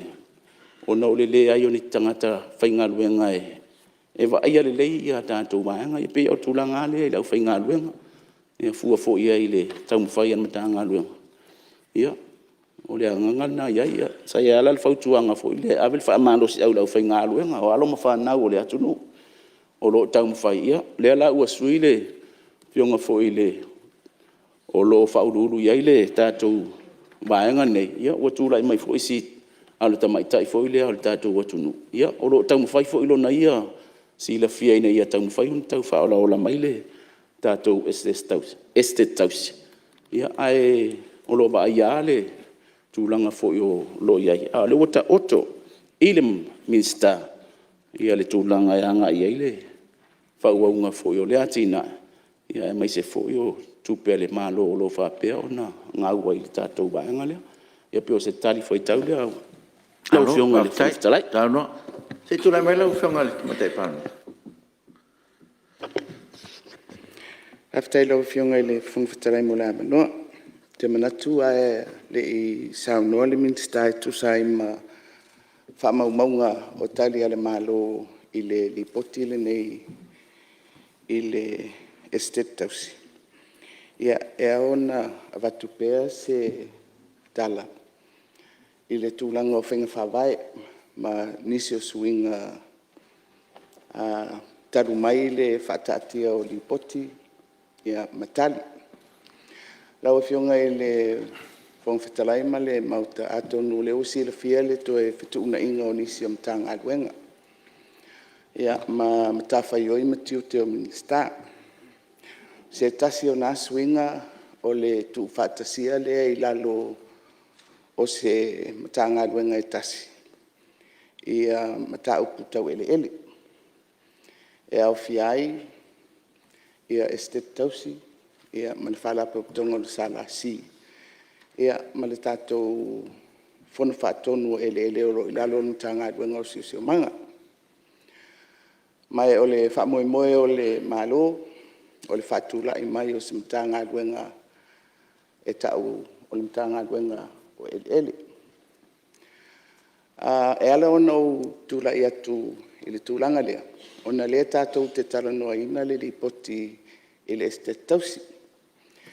O te manatu lau fionga. E tāua ia mata upu o lo au mai i lipoti. Ona o lo o whauilunga o tātou lipoti whatausanga. Ia, whapena ana whanga solo ai. Ia le ngā luenga le taitai whono ma le malu o le komiti. Ia whapena ana whatulanga mai ai. Ia nisi o whautuanga e pei ona whamawina i tātou lipoti. Tali whai tau fhoi ia le malo. Ai o lo tula i atu. Ona o le wheseta inga ia o whalaputonga matanga luenga le malo. Ma le tuu tasia uma o ele ele, ai mese ele ele wha malo i lalo se wha malu e tasi. Ua iei fo i la le vainga whaafenga whaavae. Ai mese le tātou este tausi, pe o le a whaapeo na whaawau. O le tātou te maua, tātou te talanoa i le este tausi o se aseta le malo, o lo whaangai o ia whaapisinisi pea e ui e ngau. Ea mai ei ia tina ese o lo o ia i tutonu. Ia o le whaua anginga ia le fuafuanga mo le tātou whalaputonga lea o le awinato o loa i whafo. Ia ma se whesota inga i le whamoe moe sa i eise vainga. I aseta ia e mese o aseta ia i fua o whatuanga. E anga i atu i whafo. Ia e mese fo i le aseta o le whale lea i au kinani lea ua talanoina. Te ua umisa o whamtalanga. I se taimi o le a whapea o na fufola ia whainga whaavae mautua le malo. E winga i le liwina o tātou whalaputonga ia o le estet tausi. Ma le sala si i lalo le whaamalu e tasi. Ma le vainga whaamalo ia tātou a seta whaele ele. Ia pe o se whaamtalanga au lea ona ua see ia le mataupu. Ia leta atia ia lipoti ma matali ale malo. Au te manatu. Ele ave ese ai le taua. O mataupu ai e la ngā mai. Ile estet tausi. O le whaunga ina o ana aseta. Ia ai maise o fuafuanga o le whalaputonga. Ia ai maise fo ile tūle sa tatia mai. E ngau. E tele tupe ale malo e aluai. Ia wa tau na tātou fuafua le anga i luma. Po le ale au ala pitosili e whaunga ina ia tātou asita ia se whamtaranga le man whaaloalo lau whionga. Lalo, papatai, malo sao noa, lau whionga tumatai Palemene. Ia, nau whionga mōkare. Langa o le sisu i al komiti. Oi o su komiti. Ia se tula mai lau whionga su malo. Papatai le usau noa mako teitei fono. Al mele na ngā mai whapeo le ripoti le suetusi. Ia, o ripotia ia whasuetusi ia. Le iai le tūlanga lea, langa le ua o maile mainga o ripotia le mtanga luenga le lua afe lua. Ia o le ata lea o le ripoti le suetusi. Wa e tolu la totua inga ripoti o le unqualified. Ia ma le qualified. Ma le disclaimer of opinion. Ele i ola ele stete le memulmuri. Le la I le mele o le qualified. Le mai ele le fautuanga le so tusi. Ia umea ia fa so tusi. Ele o se la le va ai al committee. O le ana matai tu al committee el tulanga le. Ai paule mea le o te fia ua le estate taus. Pui o le aseta le ono afe eka le ale malo. Wa ana le estate. Io vorrei se asset. A ono afe lea i le valuation lea I pe fast food afe le eka. O le te tala noe le lua se lau fast food miliona. Sfulu afe le kua ka eka. E te rea le me vai e mātou ne le komiti. Le puingo aseta le maro i le stamai mea. Mo le whaamamanga lea I lau fionga. O le tūlanga lea e le o kea po I o le mo I ar. Ai e le tā ua. O le tupe ar. We pui e se mea le lei. Wa le whaafitauri le tūle mai. Tele squatter si tato ele. Ia, mo le anga whaaloalo ele o whapeo se loa il vai al komiti. Malo whaftai, ia, malo al saunoanga tasi sui mutu al komiti, ia. Fonotalai. Se mea si tauna whamamlama. Ia, tulai melau, whionga te teletonga. O mutau pia tatu talanoai, matau mai foi. O le iei whautuanga mo le anga I lumo le este tausi. O kere kalango le ngau. Le anga iei I a tinae. E le omo wain tatu tupe. A lai alua tinae no le tāua. O le tāua le tatu atino. O kele o kungu I fafo. O onga o mai whapisingisi. O I whale maa. Le o Amerika. A le so insua. I le mwhainga e alue. E whainta o tonga. I lo whapenal tato malo. Ti ngalawa le tele o tupe aru. Ai I a tina I tawa an whai. A pulalawa le tele o tupe tawa an whai. Mo le whawawina pea. Lenga iei le tāua. E le tātou atu. E foi le manatu. A tonu ai tātou tele I o le teni. Tulai mai ei ni ati na I tele. O ale ai e whakalangoa. E makua koe li liu a koe le este tausi. I le tūlanga o le tele tupe maua. E maua mai e le ala foi lalea. Le mātou tala no atu ai. Le ati na e le o le avo I o le vanilla. E ke lea le se leni o le momo. O lea ia le maketi. E le temine ai le o lava. E le o fionga o le melana. E o no ngalue e ai le komiti. O le toi whapopatu le nani te eua. O e se le whaitau. E le vainga vo I le neitu. O le tātou whai ngā lue uma. E a wala e o no ngalue I nai le ste tau si molpui ngā tātou aseta. Malo, se tu le mero whionga tu matai pāna. Ia lau whionga I lunga lava o tūlanga o whenga whawai. Pei mai tau atu e tai ainga le saunanga le sui o ano ama le saunanga le tai o le tuanga I le tu o le puipuinga o se aseta. Ai na ule paulava le mea o toi tūla I atu ai whaisina pole o lok tāwhi. O le saunanga le tai e le tuanga I. O le pe ngau. E tauan whao, wow.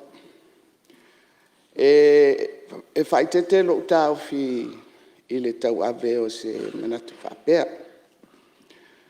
Ona, tātou te mantua o I pe mātou I tau mātutua e manatua le westek. Ia soa ola. Tele o tupe an malo e mawai. O le fisiri la. Ia, o le hali mea wa I se ina taimi o a mea ia. Tau tele tala noa ia, ai tau tala noa I le mele e tupu. O whanongolongo malituto ai le saunoa mai o le sui o le tuanga I le tāua o le vanilla. Sa o le lei. O le si fua o whatoanga le pito maua lunga lona tau pe a fua I le mamafa. A te rei ropa an whena ngata i sasi e singa la whiunga i te tai o le tua ngai. I le whatoanga vanila ale steak. Te le alfa le tonu. O le mea le tupu mai, e whai ati nai. A le sa no isi sui, either le sustainable, le mwhaina whaawau. O le mea, e le o lawa le si la fia e tangata o loo iei. Le wha ngai o inga o le atina. O fesili o te loa le whea ngai whai o le komiti. A tatou uma o whai pule. O loo vai le tamawa inga o le malo. A le tūle na, o toi tūla e tuai. E whai te lo tau fi ine me whapea e whaawau mea ngau. O na ielo na tau. A whapea e taua. Tau mawhaila awa nei ngau. O le taua, e ali mai ai, e si tamau ainga o whaatupula ia. Ai o le tatou o i se nauna lau tele. E ame ngau ai tau na whaaua. Te rei lope o te io e na ainga. E au nanga. Pe o aonga, whare mai. Po atu per malo e aluai. E wai lo spisi nisi e o le mea tau na whai. Ai a whape o tatou whai ai a whainga whapisi nisi. E tau rana whai whalei. A whape le mwhai anu whai e tino whale malo i a pisi nisi. Tatou su e la e leo na tangata. E lo whai. A wā tātou te manatua le taimi, na ola, ma manuia le eile Westek. Tātou loa fo le taimi, na amata na tifa mai ai. Na tifa le ale taimi. No wa tātou o mai a tātou e pūle ia tātou aseta. O le mela na, tu e wawai ia tātou. O le leile tātou tausinga, o tātou aseta ia. Whianga whamawhtalai oni, pasau ina taimi oni. Ia, ma li ele sui mamalu se i tuatua la Mai whamawhtalai e tau no tali le mtau pulea. Ia. Anau te langona e lo mawa ato to el Palemene le mele sa o tula e tuai. E ia tina e te lea tu peat ato no tu o le upule ngau e le talwhengai. E ia tina e tato e te lea le tu peat wai. Ai le talwhengai me le kupele mau mai ai. Onga kako ke le sa i le tu peat. E la sa o tau tuai le ia onga. Ia whapea fōi e whalmai. O isa kungu, o le menga o lai whai. E makua whapisinisi au whai. Au atunu na e mau oha. A le vai lau tala no atu i le tūlea, e iai ati nae. E le tau, e tere tātou se le ni aluai. Ai le kiki se le nge mau mai iai. A taun whawau pēa. O na iai mafu anga tau. Msalo le makarangoa i le nauna tasi. A le wa utoe tula e tuai e wha marama me lea. Tai, ma si leo manino le. Tule mena whiongan minstao patoanga? Tai mo le wanoa i lau. Whiongan whangstalai. E le toe whasilia se leo ua sao noa le tai o le malo i le whainga whaavai fau. Le ua li liu i ai le este tausi. Ina ua tilo le malo le lua tausanga taluai. Pe whafo whea na fo ia whawhi tauri le este tausi. Talun tūla e mailwhai ngā malo fau. Na matua i tilo le lei. O la le aua le fo ia le whawhi tauri lea. O uma le nau. Ngau a ango. Aua ngau lele. Me sao na ntupu. Leu sao no le whionga te mai te Palemene. O leu a sui le whainga wabai.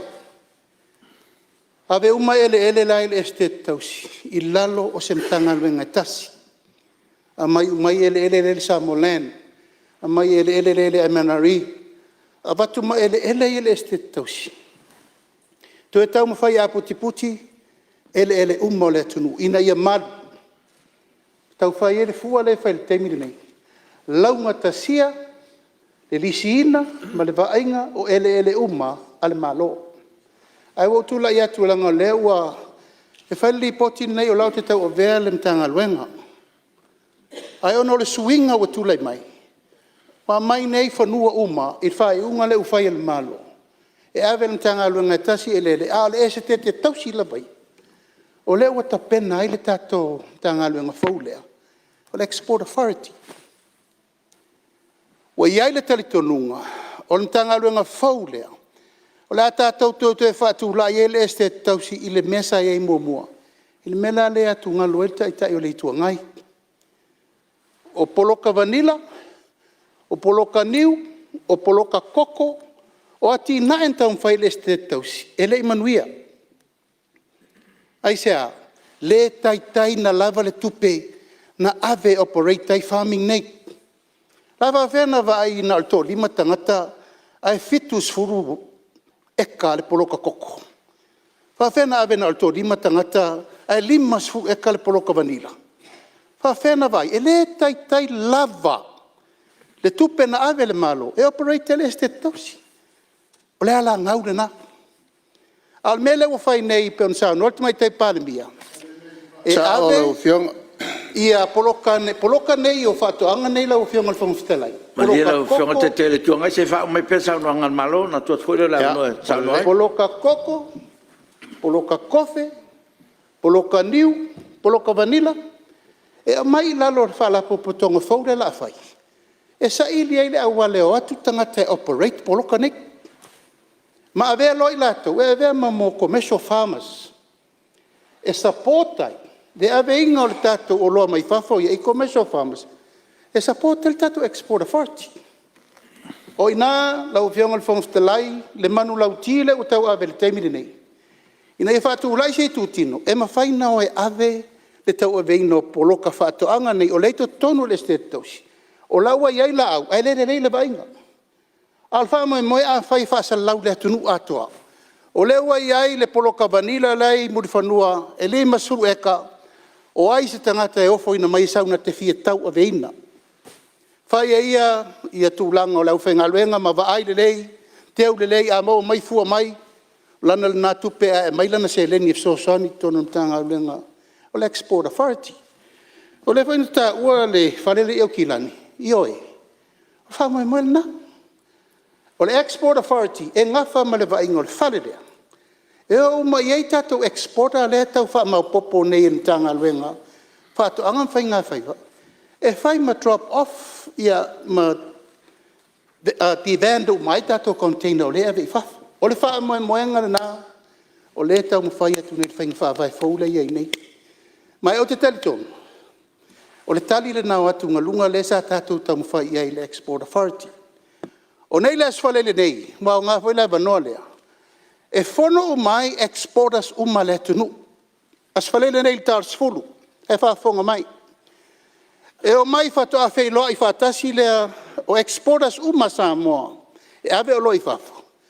Male Export Authority. E whaamatala i ai le mea fau le o fina ngalo i le tato malo. O to uma nei ave o loa i whafo. O tau mtanga luenga le tau te o mai. E tatou te militino whatasi. O le ua whaua i mai e le minister o le ofisa tuto tonu le sa i ele este tausi i vai tele whaafsa ngai ma le Bluebird lamba. O le nunga whaanga kuko kongu ngā le la tu wale tato Export Authority. Pai wo manatu e te tauna wha malamalama ina ne i meane wa mai tau mai le Palemene. E leo iaise ngā luenga na whai mō le este tausi. O le la vea i le ua whai. Este tausi will now turn into Export Authority. Ina ia whaawau pēr tātou teletonunga. O whātoanga. E manui el tātou atunu. Ae wha mau popo mai le au exporters umolo o vea tātou loi whafu. Molo ngang whaaloalo. Halo, waftai. Malia, lau whenga te teletonga se o le wanga kula i mesuile o le whanga whala se la. E te tonu komiti, lau whenga sui mat. E angai tonu lau whasa onga. Se mai on tuatua le noi lau whenga te teletonga. Se tulai mesuile o le wanga kau. Se tulai mai sui o le whanga whala se la. Ia whaftai mo le amanoi lau whionga i le whomfitalai. Ia tu sai au lewa manino le vaenga e peona. Whaamalamla maina fo i le minsta sai ai le este tausi. Ai ono le tūlanga ia le whangasolonga o ngā luenga al komiti. Pe ona sau no el te teifono. O le ala leo le tau a watu ai fo ia se feside ese mai tūlanga pe ona iaile. A o lunga lava o le neili poti.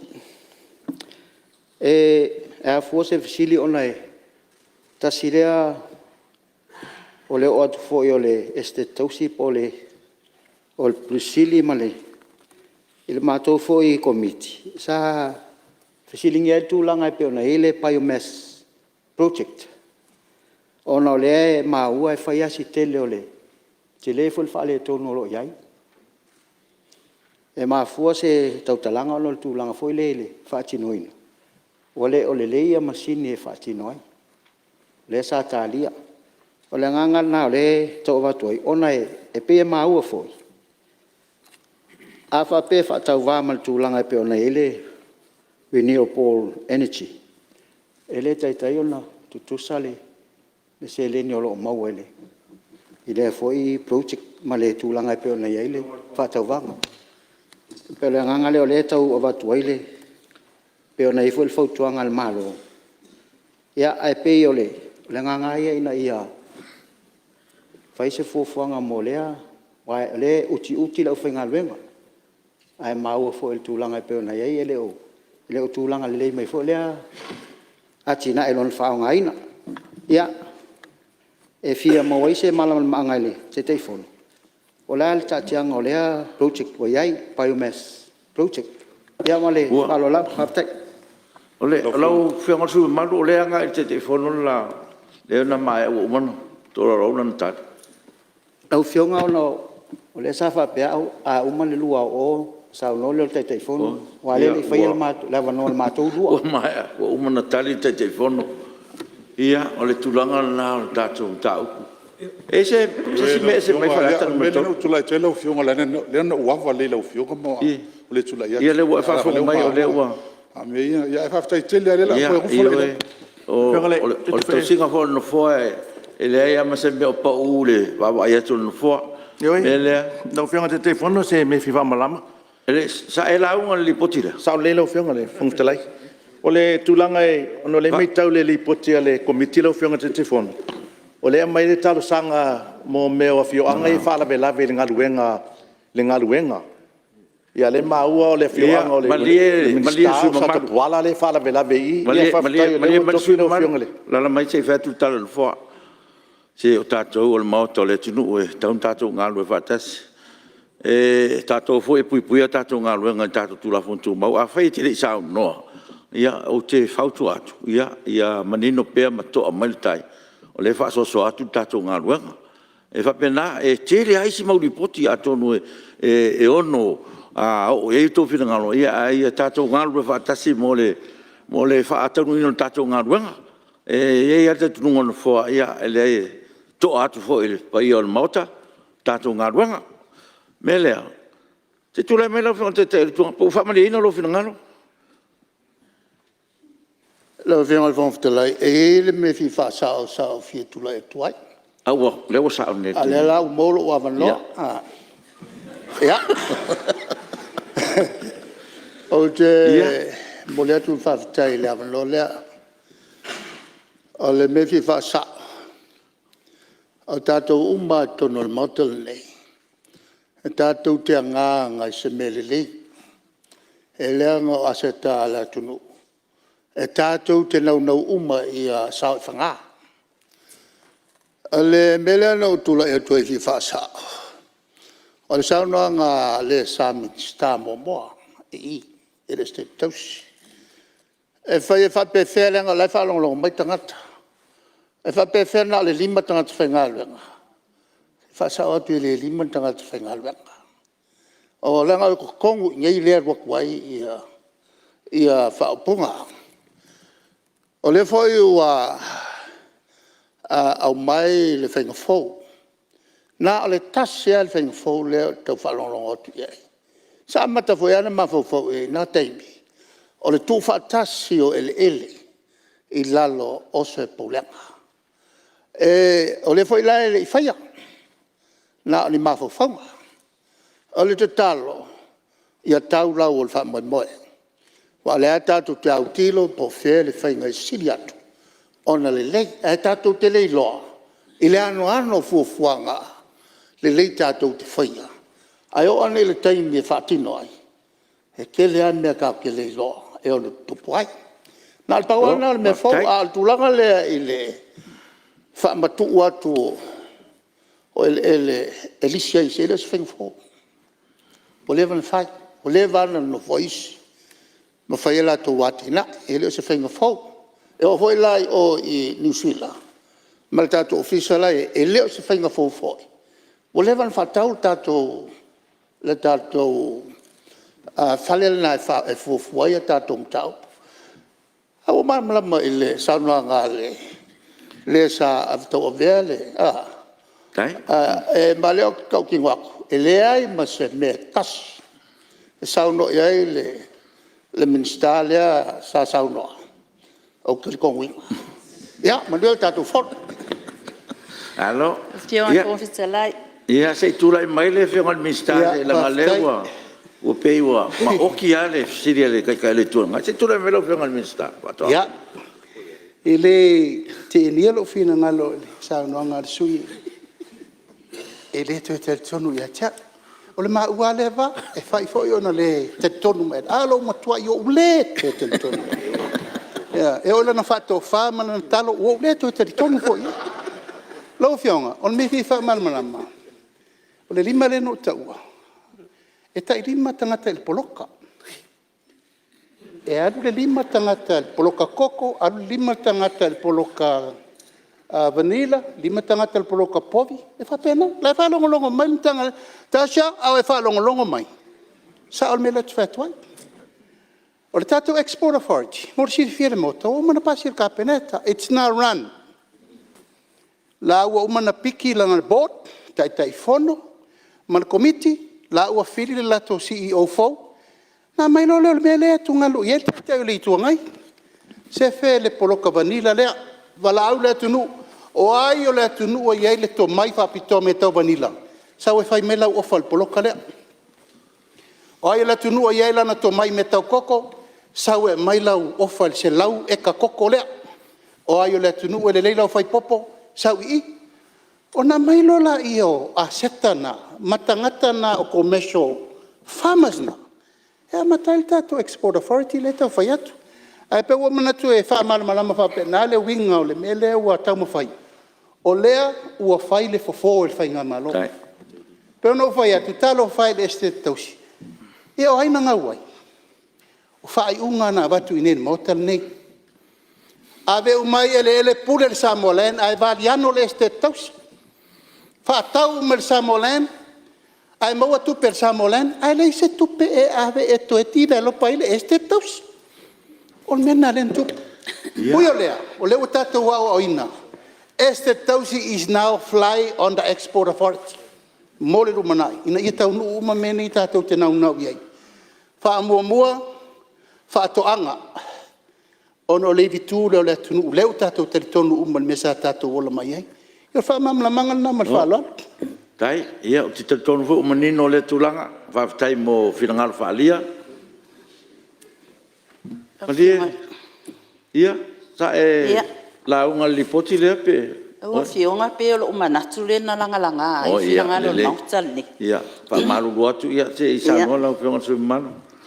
Le wo tu lai, e momole atu lau whawhitai i le langa o whirangaru ni tae au talu se manatu o le usunga Fonotaga.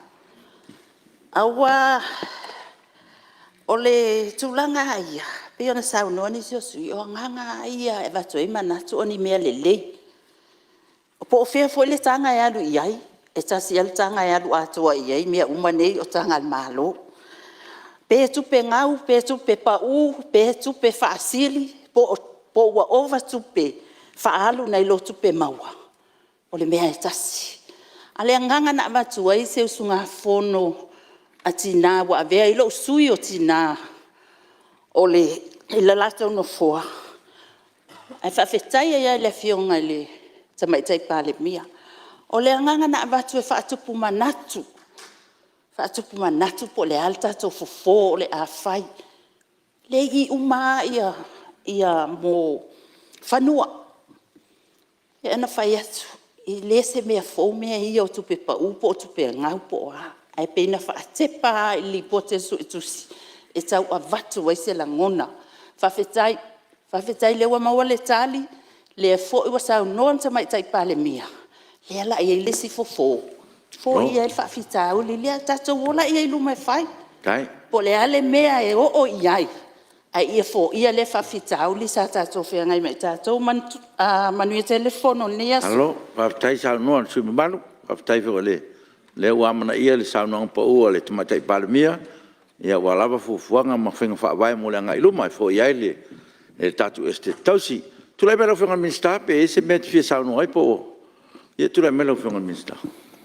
Whaftai lau whionga whawhetalai atonu o mai au na tal whaitau le whionga le tamaita Palemene a me se foi le minstao whatanga le sa minstao estate tautonu e le sisi vaenga o toi o maamlama uma fui vaenga o vanila ia mati na e alo iai. Whaftai? Ta pala whionga te telefono mo lafu. Tulai mela whionga te telefono.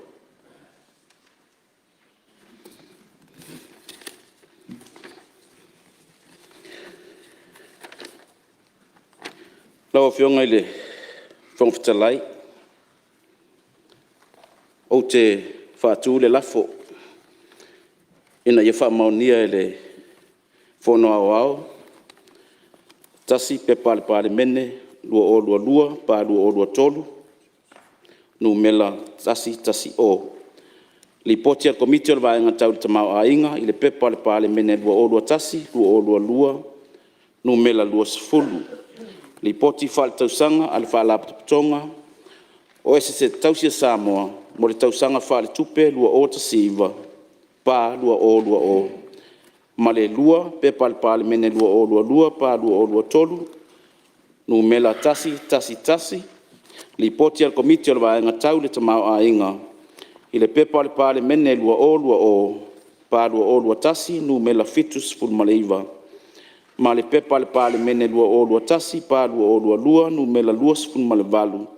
Li poti wha le tausanga, a le wha la poti putonga o ele tu maotia Samoa, mo tausanga wha le tupe lua o tasiva, lua o, ma le lua o lua tasi.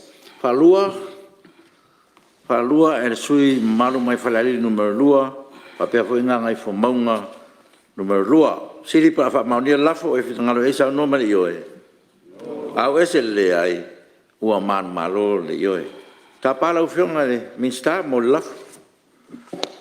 E whionga le whangwhitalai, o te whātū lafo, na i wha maunia le whanau au, tali al malu, i whautuanga le komiti, o le vaenga tau le tamau a inga. Whalua, whionga minsta so ta inga, wha apea fo e minsta o ta longa. Siri para wha mauni lafo e whingaro e sao no mane ioe. Au ese le ai, ua manu malo le ioe. Wha, pepa Palemene lu o lua tolu, numero se lau lua sufumanatasi.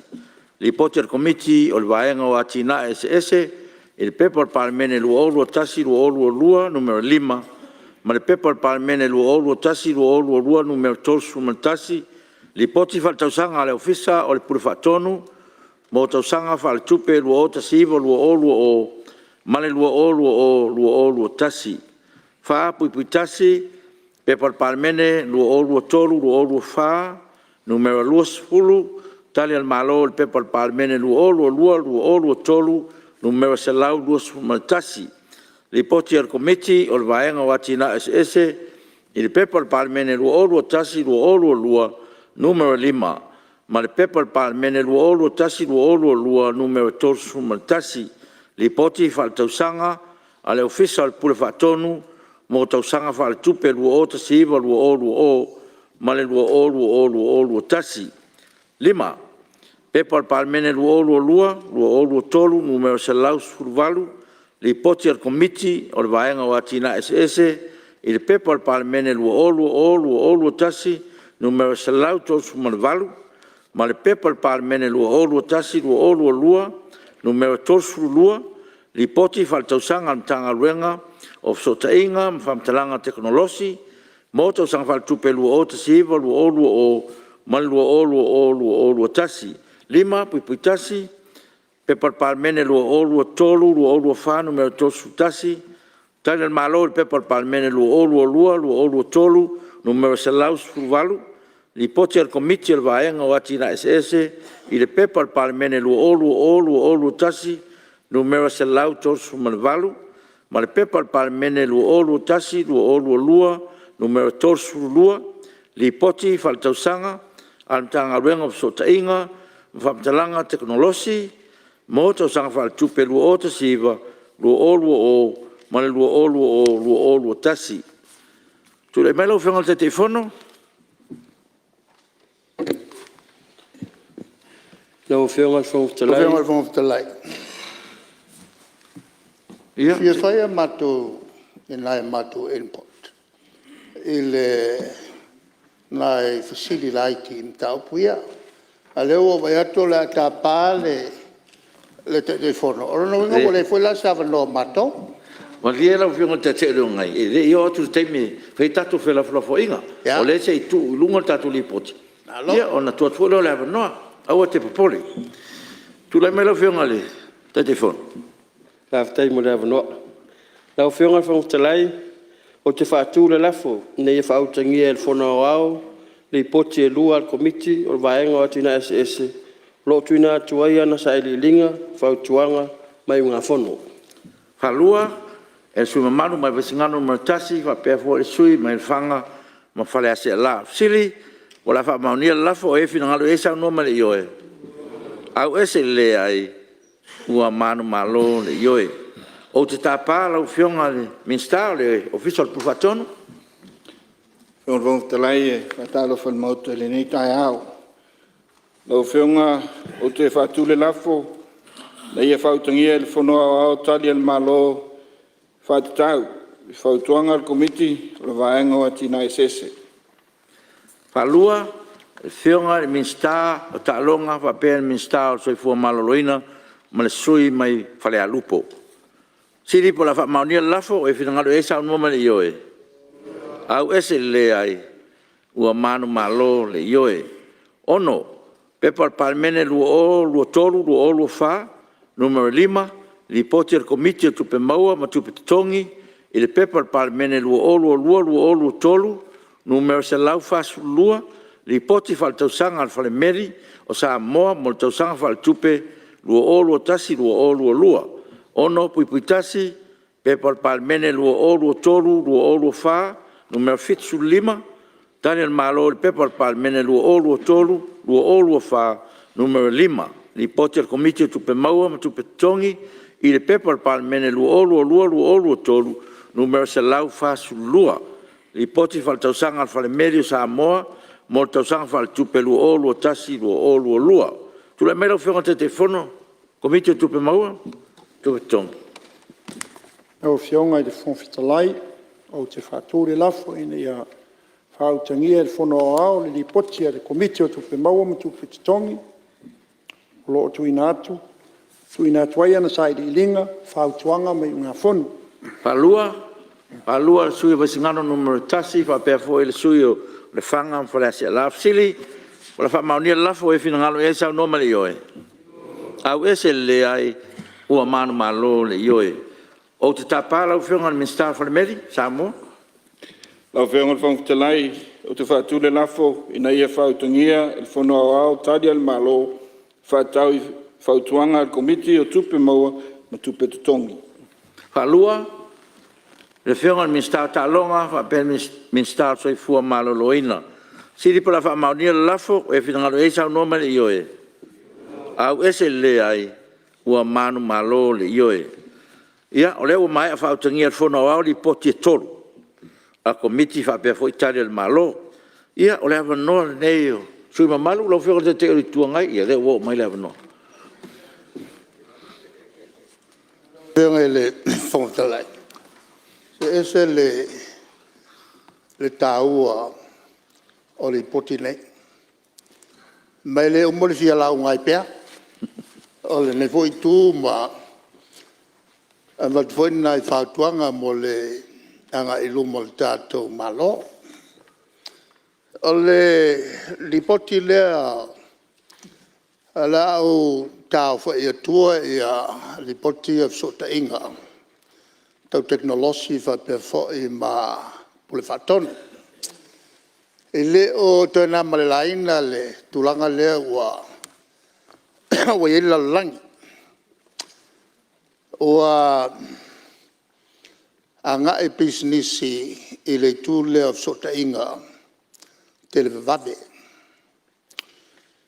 Mai o le tāua of sota inga le te le vave. Lea na mutua i lo le tāua. Ina o tūle mai i a wha mai te tele nei o le COVID.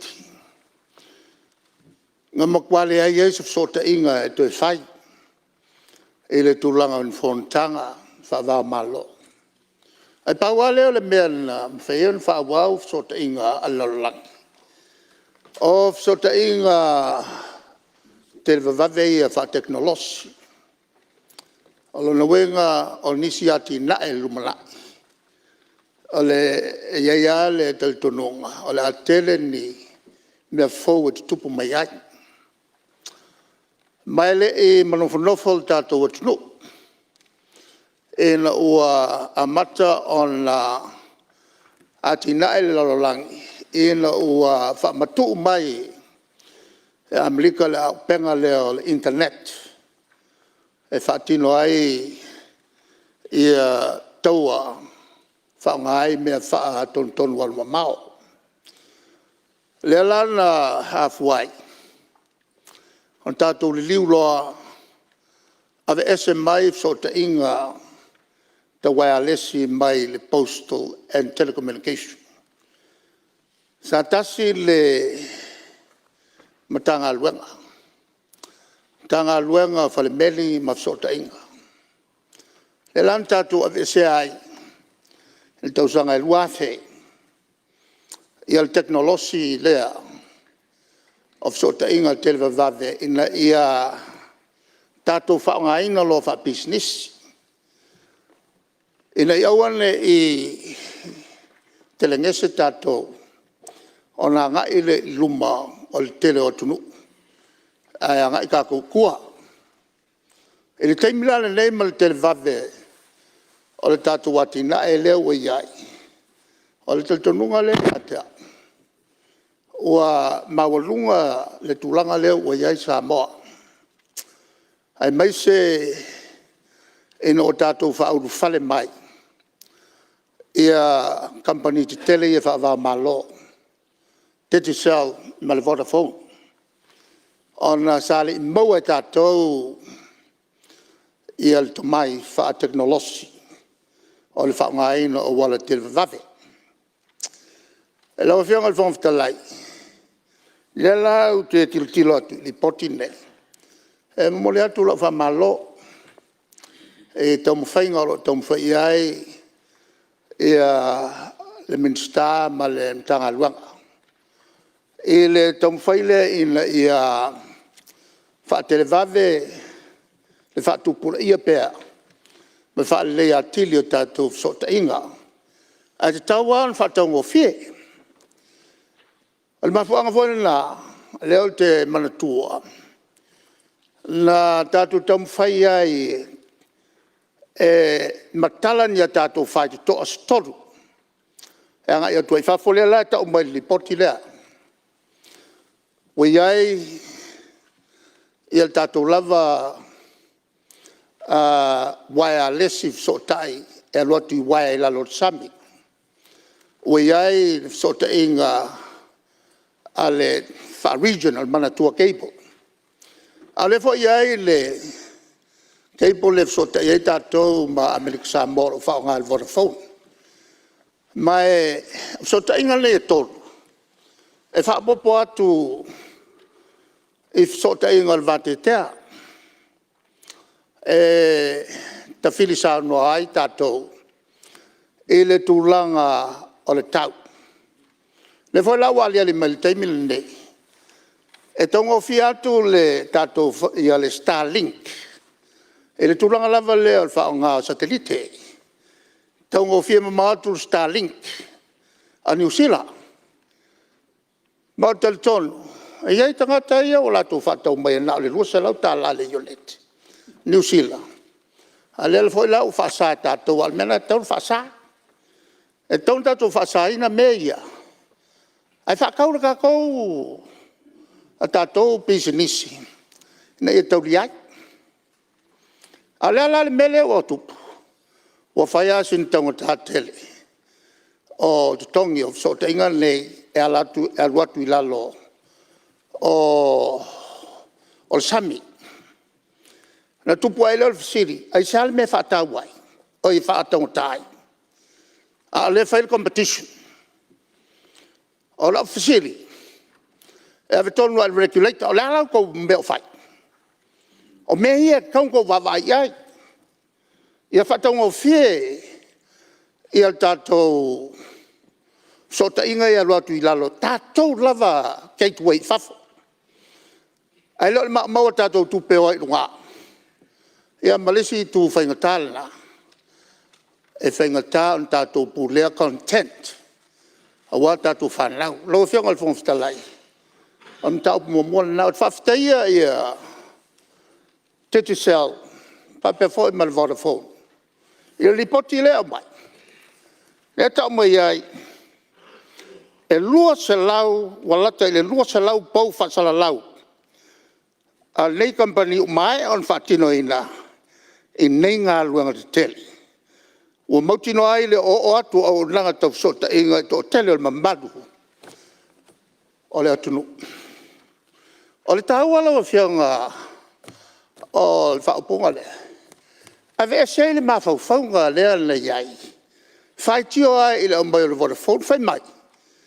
Sa le tau o na aluai ma tātou infrastructure. A le lau tau mai. E sile ako nga kele la tau tupe na mai whaadu. Ele wha le lea tili o le tātou sota inga tele vave. Mai o lau whautuanga, ele minister. Ma le au whaingalanga se ito tila ele tūlea. Wa whaiasin tau tātele o tātou sota inga. O le ala fwele na, lele ua isi. Whatau mai la to Starlink. Mai New Zealand. Ona e tau ngofie. E te tau on tātou mo whai. Whatau ngofie atu tātou. Nei lo le vaenga le nā. A le tu tāua le nā. Mo le wha tau lia ina o tātou lava business. Ma se rui tau fwori nā o te tui nātu. Ele minister. Whapea ma le regulator. Ia whapea fo I ma le mtanga luanga. E o foi la ele tulanga. Ua. O le mele wa. Ua o wairu peina le saunuanga lau whionga te tai le tuangai. Ua mana ia foi le saunuanga ma o foi nisi tutaua. Taruai. Ia ono leo tātou. Pa ia tātou taimi malolo. Melea ia e whaawau le saunuanga pe a tātou to te liu mai lea so tai au. E leo to te le foi se taimi o lau whionga te tai le tuangai. Ia ai mumori atu le whamalo ma whaftai pa I o Palemene tau whainga tātou ngā ruenga nei aso. Whaftai atu I sui ma malu sa sau noa. E mai se foi e whaingo whir ngā ruenga sa whengai ma whionga I te teifono ma whionga I minsta. I le tau whamanino mta upsala ngā I sau noanga o nei aso. Ia whamalo whaftai. No leo tātou tau nu mai tātou te manawa. Ala mau ava noa le fono tai ao e whaawa wai saunuanga I tātou ngā ruenga o whatulanga le pepo ngā ruenga. Toi whapanatu atu pēa o le tātou fono nei u whaama mawha lava I ava noa e tango fiairi poti e komiti wha Palemene ma tali al malo. E le toi tau whaamtalaina o li poti whaltausanga o li poti manino I o ngā ruenga whatino. Ale puleanga whatonu o lo li poti mai Palemene mo le atoanga o le whatinonga o lana mtawhaioi mata I tū. O le nganga fia. Toi titi lava sui ma maru leo au ai ono ngase ma tuangia le marfia e peon whao ma e lato whanoi. Ai o tō tere, tātou maota. Ia o lo au ai uma ia tātou I loilonga. Melea ia whamalo whaftai. Whaftai atu tapo inga whalurunga mtanga ruenga ma whalap tonto maoti o tātou malo. Ia malo le unsai man whatotoa. wale lang longai no tau manga al Palemene whaftai Samoa e lau tapo inga le nei aso o sao mauli le al whaivo lau Palemene ono lau tatalo ma lau tapo inga ma lo whaftai ia lo fangia le tua le whenga iai o si o tato tunuu ma tuenga o wheau ma tiuti o le nei aso ai tato te rei tolpo tau sangatu le whionga le sui malu sa lenga numero tasi sa unia si tato tatalo e whai wale tato whono Tātou te talo.